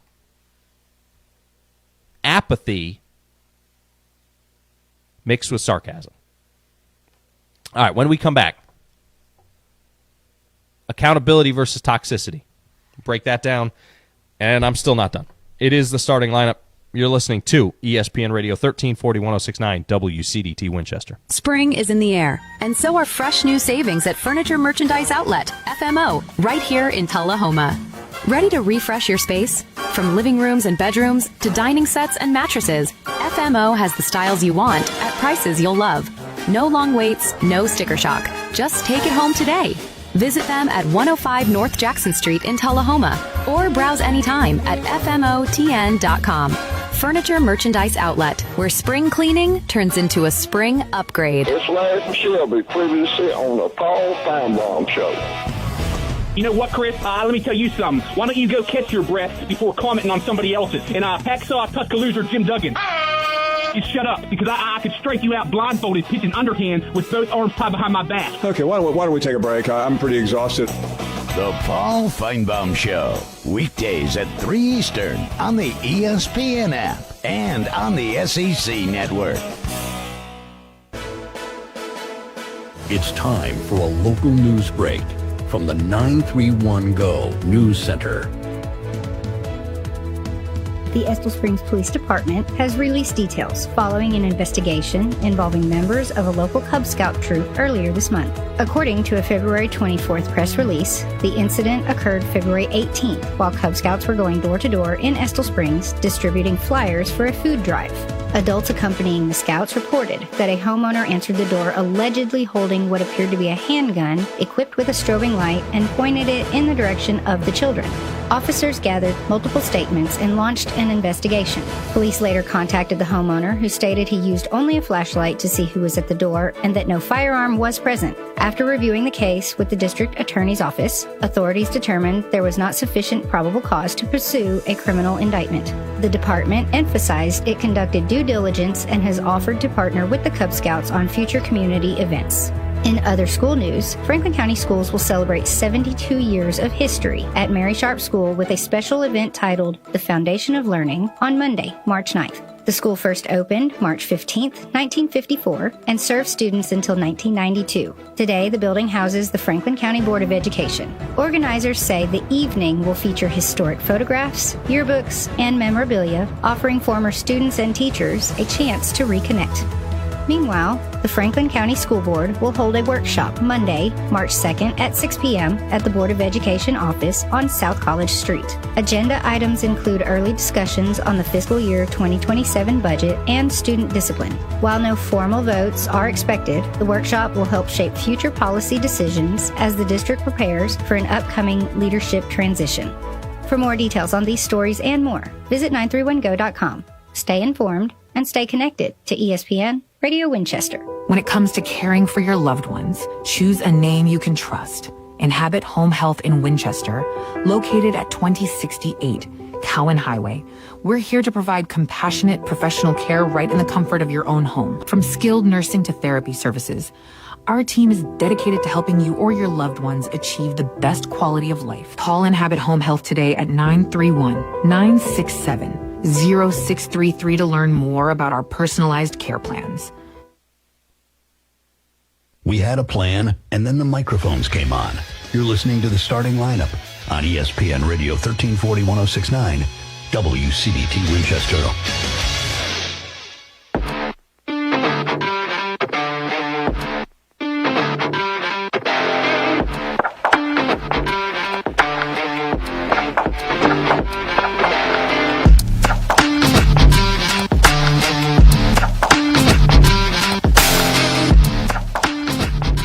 Dude, this music's too cool for me.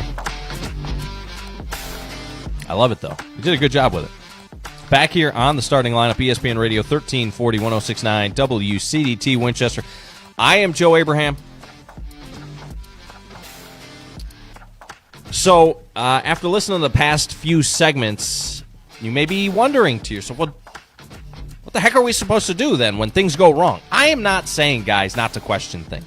Heck, Chewy knows. Everybody knows. I started some things. I wouldn't call it a movement. But accountability is necessary. I have been in the center of it for the last few months, a lot of it. But accountability is necessary. Here's the thing. I am the first to say when I screw up. Chewy knows I do it every single day. I am self-deprecating. I am not always humble, but I am certainly humble enough to believe that I am saved by grace through faith, and even my good deeds are like filthy rags unto a holy God. We are not perfect, folks, no matter how much you think you are, how great you think you are. Everything that we do. But what accountability does say is, A, it asks the question, is it good enough? Can it be better? How can we improve? Here's how we can improve. Here's why we should improve. Here's a solution to improving. I'm willing to improve. I'm willing to talk about it. I'm willing to address my shortcomings. It's a willingness in that whole vein of, right? That's what it says. But what accountability is it's very specific. It's timed appropriately, and it's directed towards decision makers, towards people that it affects, and ultimately it's constructive. Accountability is constructive. Constructive, like construction, you're building something better. Building a better you, building a better program. Accountability is constructive. So, I would say the counter to accountability, the opposite of accountability, is toxicity. Not even in this regard, we're not even talking about like the opposite, as in I don't take accountability, I have apathy. No, I'm talking about like the extreme opposite. Not only do you not take accountability, but you're so toxic about your involvement in it, whatever it is. We've got people who aren't involved in the process trying to publicly humiliate the folks who are, using personal digs, out of context outrage, and knee-jerk reactions when they have literally no idea, no understanding of what's going on at all. Because you want to know what? Toxicity is not about improvement. Toxicity is about ego. If you're a toxic, if you're getting involved in this problem, in this issue, this process from a toxic standpoint, if you're getting involved in that regard,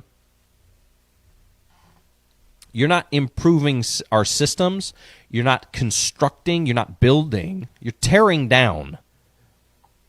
You're trying to tear other people down to position your ego, yourself above them. You don't care. You don't give a damn about improvement. Accountability is about standards. Toxicity, race baiting, all the other crap, that's about attention. You just want attention.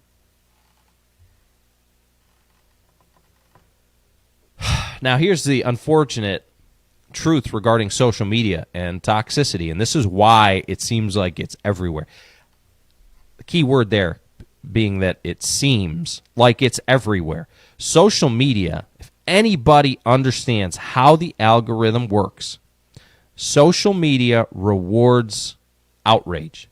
It rewards sarcasm. It rewards dunking on people. It rewards these quick reactions. It doesn't reward patience. It doesn't reward you giving context. It doesn't reward nuance regarding a situation, regarding an issue. Because when you post context, when you post nuance, when you get into, people read that, and they say, oh, okay, that's understandable. And they scroll on. They scroll on. When you post something toxic, something drama, that's when they're like, they got the meme where the guy whips out the chair, the folding chair, and he sits down. That's what social media wants. It wants clicks. It wants views. It wants people to stick around and check back and like and comment and angry face emoji and all the things. What that turns into, what that means is that the loudest voice feels like the majority voice. But what you've really got a lot of times is it's like 3 people, 4 people, 5 people. And there's actually a term for that. It's called the illusion of consensus, Chewy, or the false consensus effect. It's a psychologically built tendency. It's stuff that's way too beyond my realm of understanding. But basically what it means is, I'm trying to break this down into layman's terms. What it means is, if I see this opinion a lot, it must be what people think. If I see this opinion a lot, it must be what people think, even when it's not. And most often on social media, it's not. We posted the pictures of the jerseys yesterday. We posted, some stuff online yesterday. It's not about us, it's about the reaction. We didn't pick the jerseys. We shot the video. We teamed up with Coach Landon to do some stuff, cool stuff for North to get the kids excited. And a lot of people liked the post, thought it was cool, thought they were neat. A few people had comments, and the few became the loudest voice until we opened up the mics this morning. And I promise you, ain't nobody in this town got a louder voice than we do. Not right now. So on social media, you see these 3, 5 comments, people reacting negatively. The thread gets heated, and what it turns into is suddenly it feels like everybody's upset. In reality, what we're looking at is 5 to 10 people in a county of 45,000. That's not consensus, guys. That's amplification. Unfortunately, we have to deal with it. And unfortunately, the student athletes have to deal with it. It's our job to put that in perspective. So if you've got one of these kids who's caught wind of or heard some of these negative comments, remind them of that. You're not up against everyone. Social media has a tendency to make it feel that way. We got 5 to 10 idiots right now in a county of 45,000. That's a pretty good number. You go up to Tullahoma, it's a lot bigger, I promise you. Coffee County, crazy people up there. I joke, kind of, not really. But that's not consensus. That's amplification, okay? The algorithm rewards outrage. It rewards conflict. It rewards engagement. It does not reward calm conversations and agreement, silent support or context. It does not support nuance. No, the negativity gets pushed to the top. We've all seen that. We all know that. But what it creates is that illusion that the negativity is the majority. Most people scroll. Most people don't comment. Most people ain't mad. They're just quiet. They're just quiet observers. Okay? Just because you see the same 5 people in a comment section does not mean that that's the voice of Franklin County. Social media can make a handful of people, handful of voices, feel like it's the whole room, but it's not. Volume does not equal majority. So how does that tie back to our culture? Well, the problem with that is sometimes we have leaders. We've had this actually recently, had nothing to do with sports, had nothing to do with athletics. In my opinion, it had to do with a rezoning issue. But sometimes we have leaders who react to the loudest voices instead of the truest voices. Culture then shifts in the wrong direction. We've seen this nationally, right? Does it sound familiar? Does it sound familiar that we've got the loudest voices screaming from the rooftops about injustices, and then the rest of us, a little bit quieter, speaking with a little bit more common sense, the truest voices have to deal with the fallout because we didn't necessarily speak up. And what that turns into, guys, when we see this process play out, is you've got discouraged coaches, you've got administrators who feel defensive. It's this illusion of consensus that they have to deal with. Everybody hates me. You've got kids who feel like everyone is against us, or if I want to win, I've got to go to Tullahoma because that's what Uncle Gary told me, or that's what, Greg said on Facebook. I saw the comment. I gotta if I want to win, I gotta go to Tullahoma. You know what? Tullahoma knows that if they want to win, they need our kids, not the other way around. That's the reality. But we've got a few amplified voices, a few amplified opinions that say that if you want to win, you got to go to a different school. Go down to South Pitt. Go down to Huntland. Go up to Tullahoma. Go to Coffee County. Go to Moore County. Go anywhere else but Franklin County. And the reality is that in this region, Franklin County, and I know because I've been calling games for the last 10 years. I've called games in Coffee County, in Moore County, in Tullahoma, in Franklin County. I've called them all over the region for the last 10 years. Basketball, football, doesn't matter. The best athletes are right here in Franklin County. The biggest problem we have is holding on to them. And it goes back to this. And as adults, we are responsible for setting the emotional ceiling. Our kids will only rise to the emotional ceiling that is set by adults. The heck does that mean?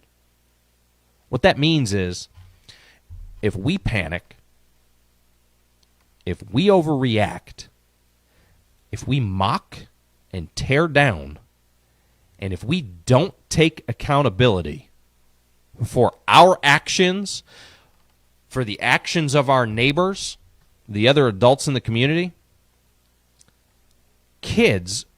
our future will learn that that's acceptable behavior. So when you jump on social media, you're not just attacking the color of my team's jersey. You're teaching kids in my community that your behavior is acceptable.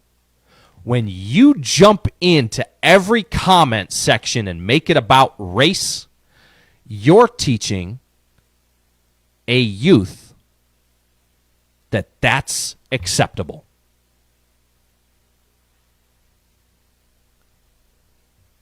That's not discipline. That's not respect. That's not accountability.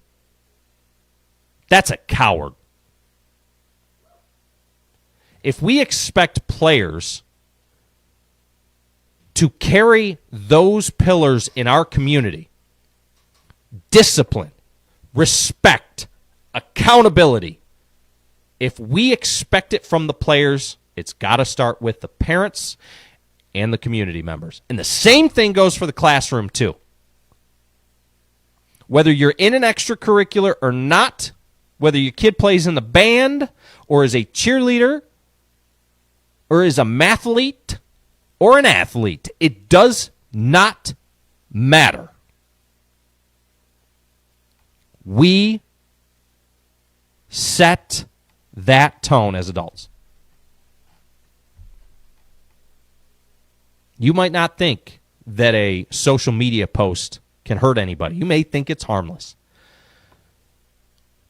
But the long-term consequences of toxic behavior is that coaches will leave, volunteers will quit, leaders burn out, and the youth, our future, our kids disengage and they bury themselves in smartphones and apps and games because they don't want to deal with it.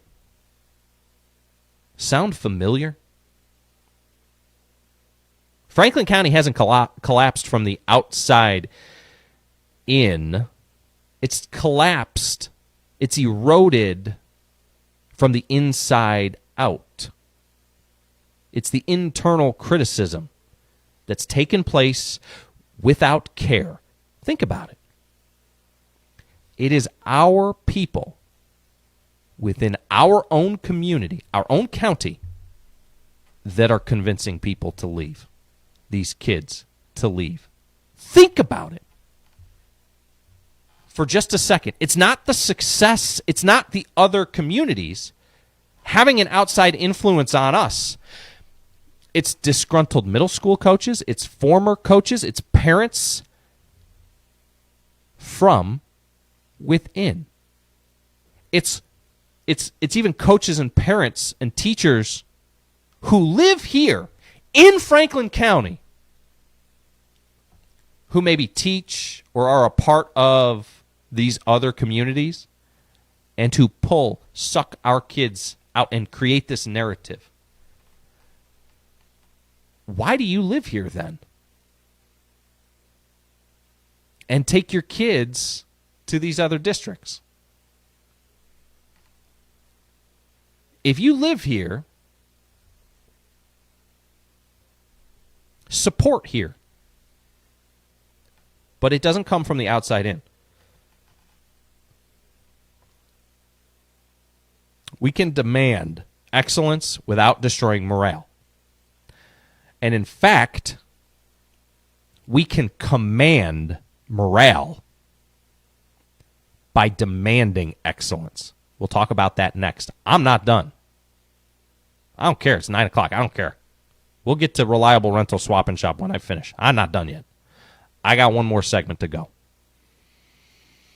It is the starting lineup. You're tuned into ESPN Radio 1340, 1069 WCDT Winchester. Why choose More Courtney Funeral Home?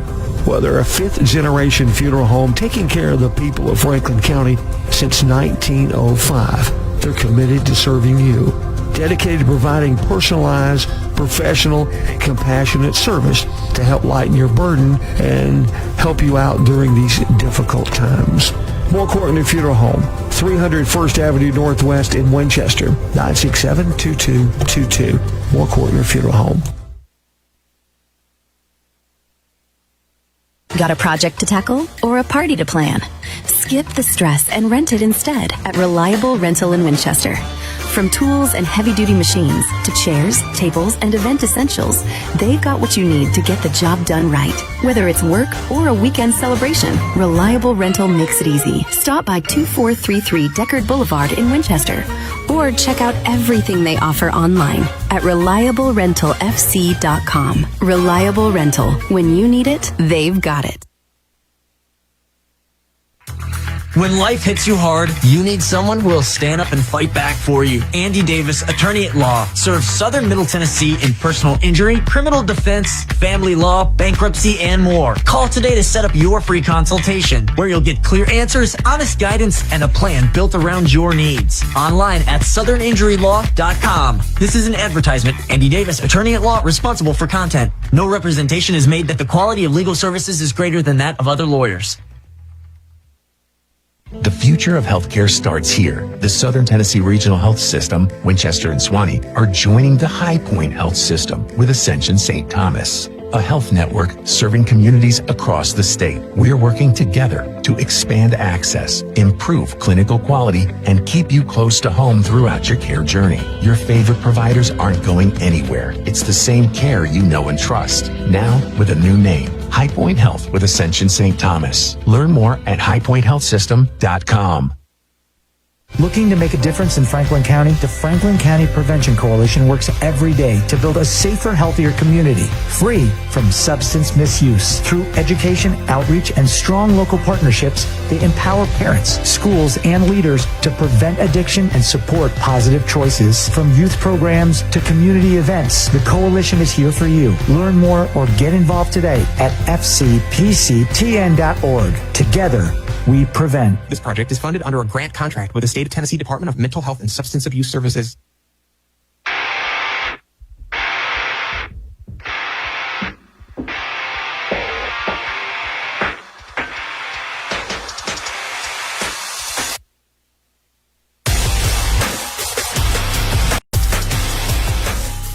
Back here on the starting lineup, ESPN Radio 1340, 1069 WCDT Winchester. I am Joe Abraham alongside Chewy. All right, so one of the folks jumped into the chat and he says, so you're saying we should just shut up and support FC programs blindly.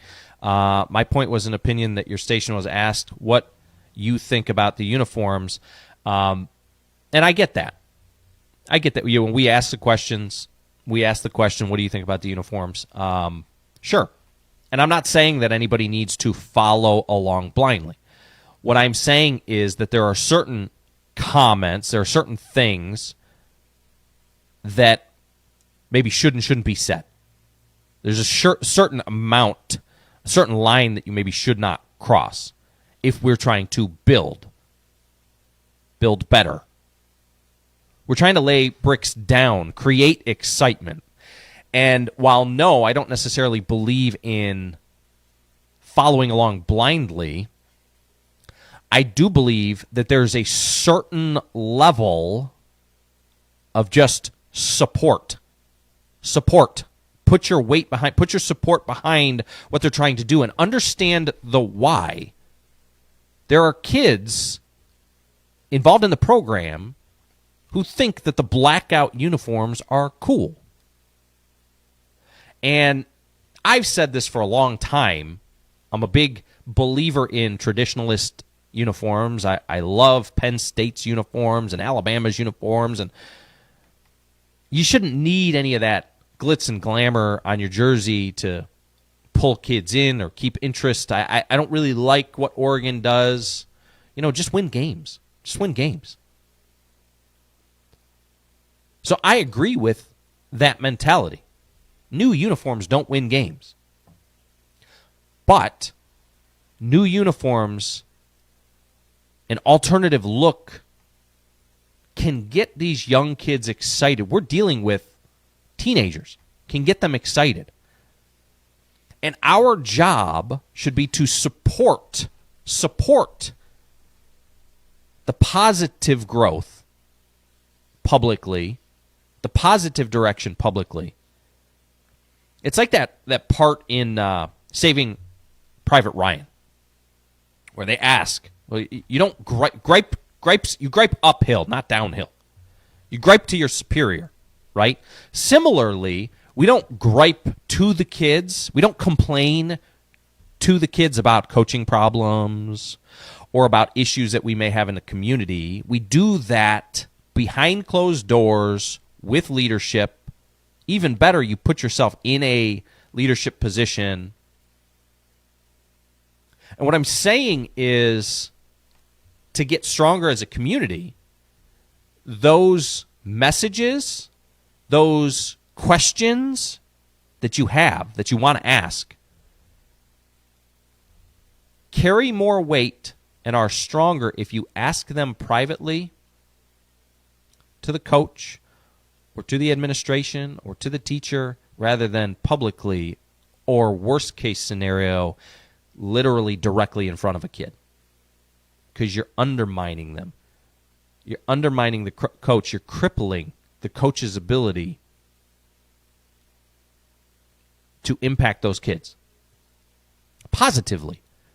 We all have the same direction that we're trying to go. We all have the same destination that we're trying to go. And if we are careful about the when and the where we raise these concerns, those are questions that are asked. Like, we've got this, there's a workshop coming up to talk about the budget, to talk about the Board of Education's budget. Where is this thing? Let me see if I can pull up this email, because I do want to get this out here before I keep going on my tangent. Next Monday, March 2nd, 6 p.m., there is a workshop that's going to take place at the Board of Education building regarding the fiscal year 2027 budget and student discipline. Now, if you've ever been to one of these workshops, you know it's a little bit more of a relaxed setting. You can have a little bit of a say. You can get in front of some of the board members. You can see what they're talking about. You can have an opinion on the matter, and you can help them develop their opinions and the direction of our community. But you got to show up. You got to get involved. And if you don't, when the decisions come down and you complain about it on Facebook afterwards, my question to you is going to be, well, where were you when these conversations were happening in the first place? If you had this opinion on the matter, why didn't you show up to be a part of the conversation before the decision was made? Not afterwards, before. Here's my thing. And this is not an attack on any particular person. This is not an attack. Today's show is not about alienating or separating or dividing Franklin County. Today's show is actually about unity. That's what all of these... I want to roll my eyes now every time I say it, but all of these tough conversations that we have is not about driving a wedge between Franklin County. When we say we are FC, literally, you go to our Facebook page right now. Our Facebook our logo is not ESPN Radio Winchester big. It's We Are FC big, and then the ESPN Radio Winchester is the footnote. When we say We Are FC, we're not about driving a wedge between each other. We actually are trying to accomplish the opposite. We're trying to drive unity. We're trying to drive pride. We're trying to defend our own, to take ownership. Guys, we've won one game in the last 2 years on the football field. And we are FC. And I don't give a damn. I am going to be proud, and you should be proud, and you should tell your kids to be proud to be part of FC. We're going to share in the ownership, and you know what? When a couple of years from now, 2, 3, 4, I don't know, however many years go by, we turn this thing around, we'll be able to look back at this time and say, you know what? We're FC now when we're winning and it's all sunshine and rainbows, but we were FC then when it was hard to be FC. It's not just a hashtag.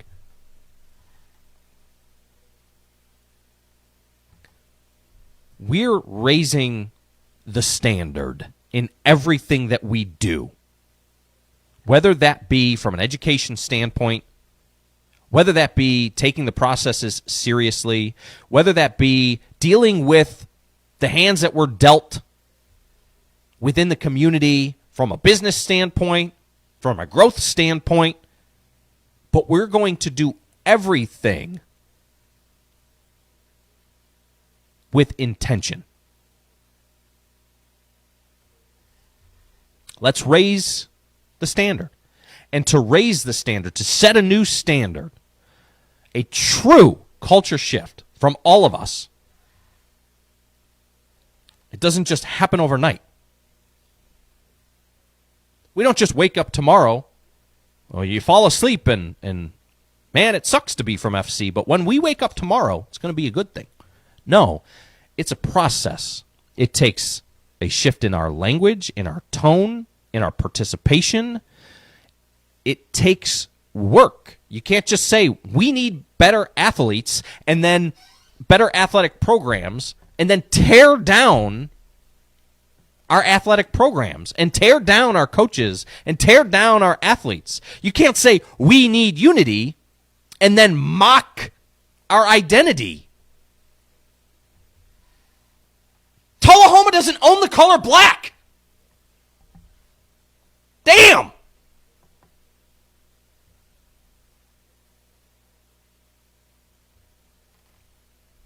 The standard is not just how we perform on the field or on the court.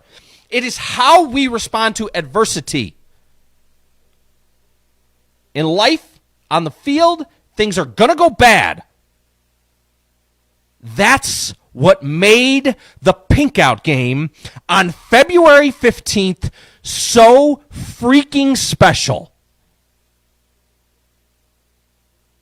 Because things went bad. Moore County got sick. No game. Canceled. Grayson Baggett is still trying to heal, trying to fight. That family is dealing with just a mess right now, and was at that time. And we had an absolute cluster land in our laps on February 11th and 12th, and senior night and Pinkout night, and all of these things went bad. And it wasn't about, on the 13th, it wasn't about who won the games. It wasn't about whether or not the alumni won or lost. It wasn't about who we played. It wasn't about any of that stuff. It was about how, as a community, we responded to the adversity. That's what made February 13th special.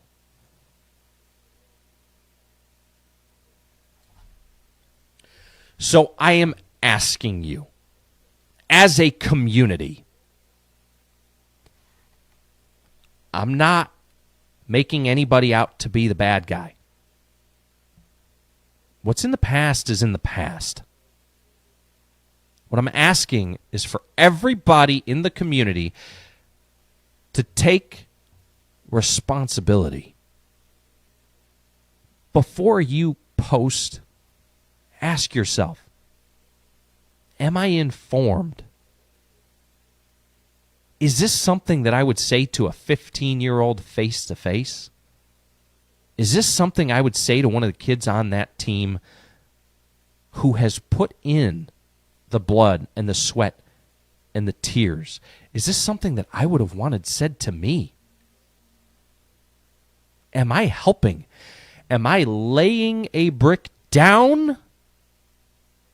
Or am I tearing them up? And if not, if you're not helping to build, don't post it publicly. Hell, use our inbox to voice the opinions.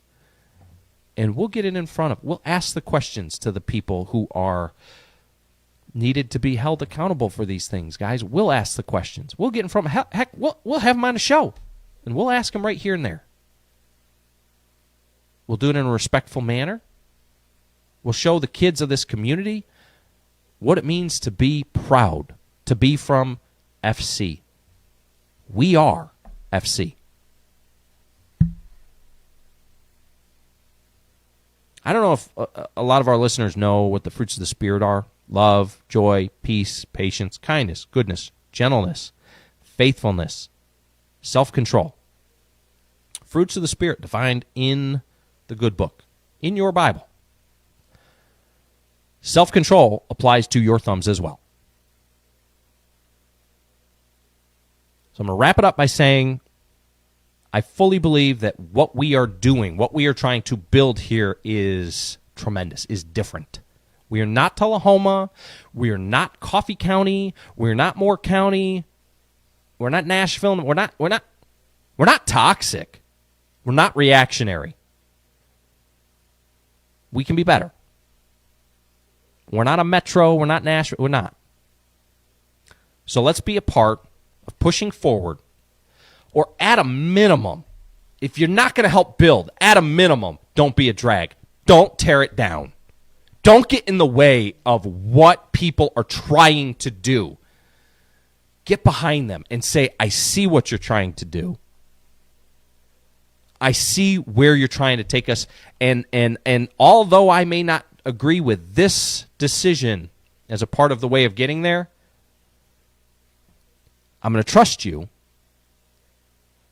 and I'm going to pick up my shovel, and I'm going to keep working. If we get to the point, guys, if we get to the point where we're digging ourselves into a deeper hole and not making the progress, I promise you, you're not going to need to say something, because I will. I promise you we'll handle it. But a losing culture is easy. It's lazy. Championship cultures are intentional. They take work. And I said it in the beginning of the show. I'll say it again. They're not built on game day. A championship culture is not built at the parade. It's not built on Friday nights. It's not even built in practice. It's built every day by the community, every member of it. I'm out tomorrow. Johnny Hand and Chewy are going to host a show. Chewy will be back on the other side with Reliable Rentals Swap and Shop. I appreciate all the support. I'm sorry to the folks who I did not get to their comments in the comments section. I see you guys. I see that it is important to a lot of you. Unfortunately, I'm sure that there are a lot of people who needed to hear this message who maybe didn't this morning. That's part of it. It's part of what we'll deal with. It's not going to. Today's show is not going to fix everything, everybody. We're going to still continue to be disappointed by our neighbors. But for those of us who did hear it, who were a part of it, who are a part of it each and every day. You don't need to thank me. You don't need to thank Chewy. You don't need to thank Katie. We appreciate those things, but we thank you. And I want to end by saying your service to the community, your service to these young athletes, to these young students, to these young kids, to our future does not go unnoticed. We are simply trying to live up to the standard that we believe you guys are trying to set. We're not driving the standard. We just see your vision, and we want to be a part of that. So, to all of the parents and the coaches and the teachers and the administrators, I'm not always going to be your best friend. You may not always like what I have to say. Sometimes, I may advocate for the schools combining their football programs, the middle schools combining their programs, and you may not like that. We're not always going to agree on the how each and every day. But we will agree on where we're trying to get to, and we're going to work through it. We're going to keep pushing toward it.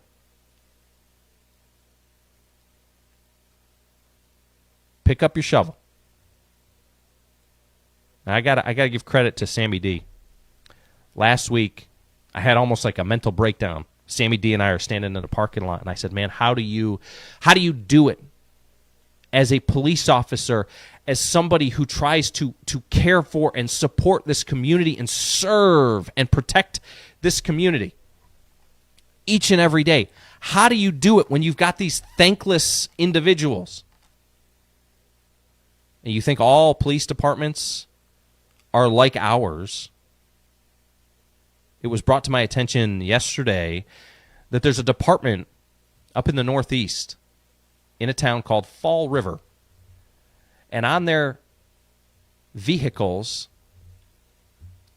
it simply says, "We'll try." We'll try. So I asked him, how do you guys keep it up?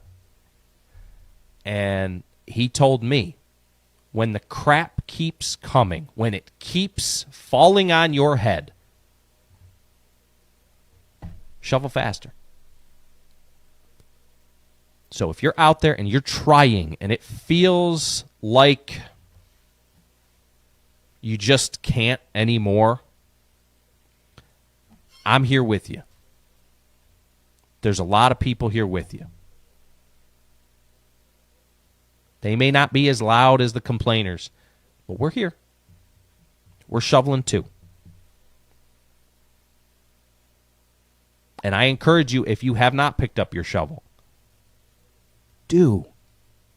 For the sake of this community, for the sake of these kids, help. Get involved. Whether it be with the band program or athletics, after school, get involved. Help.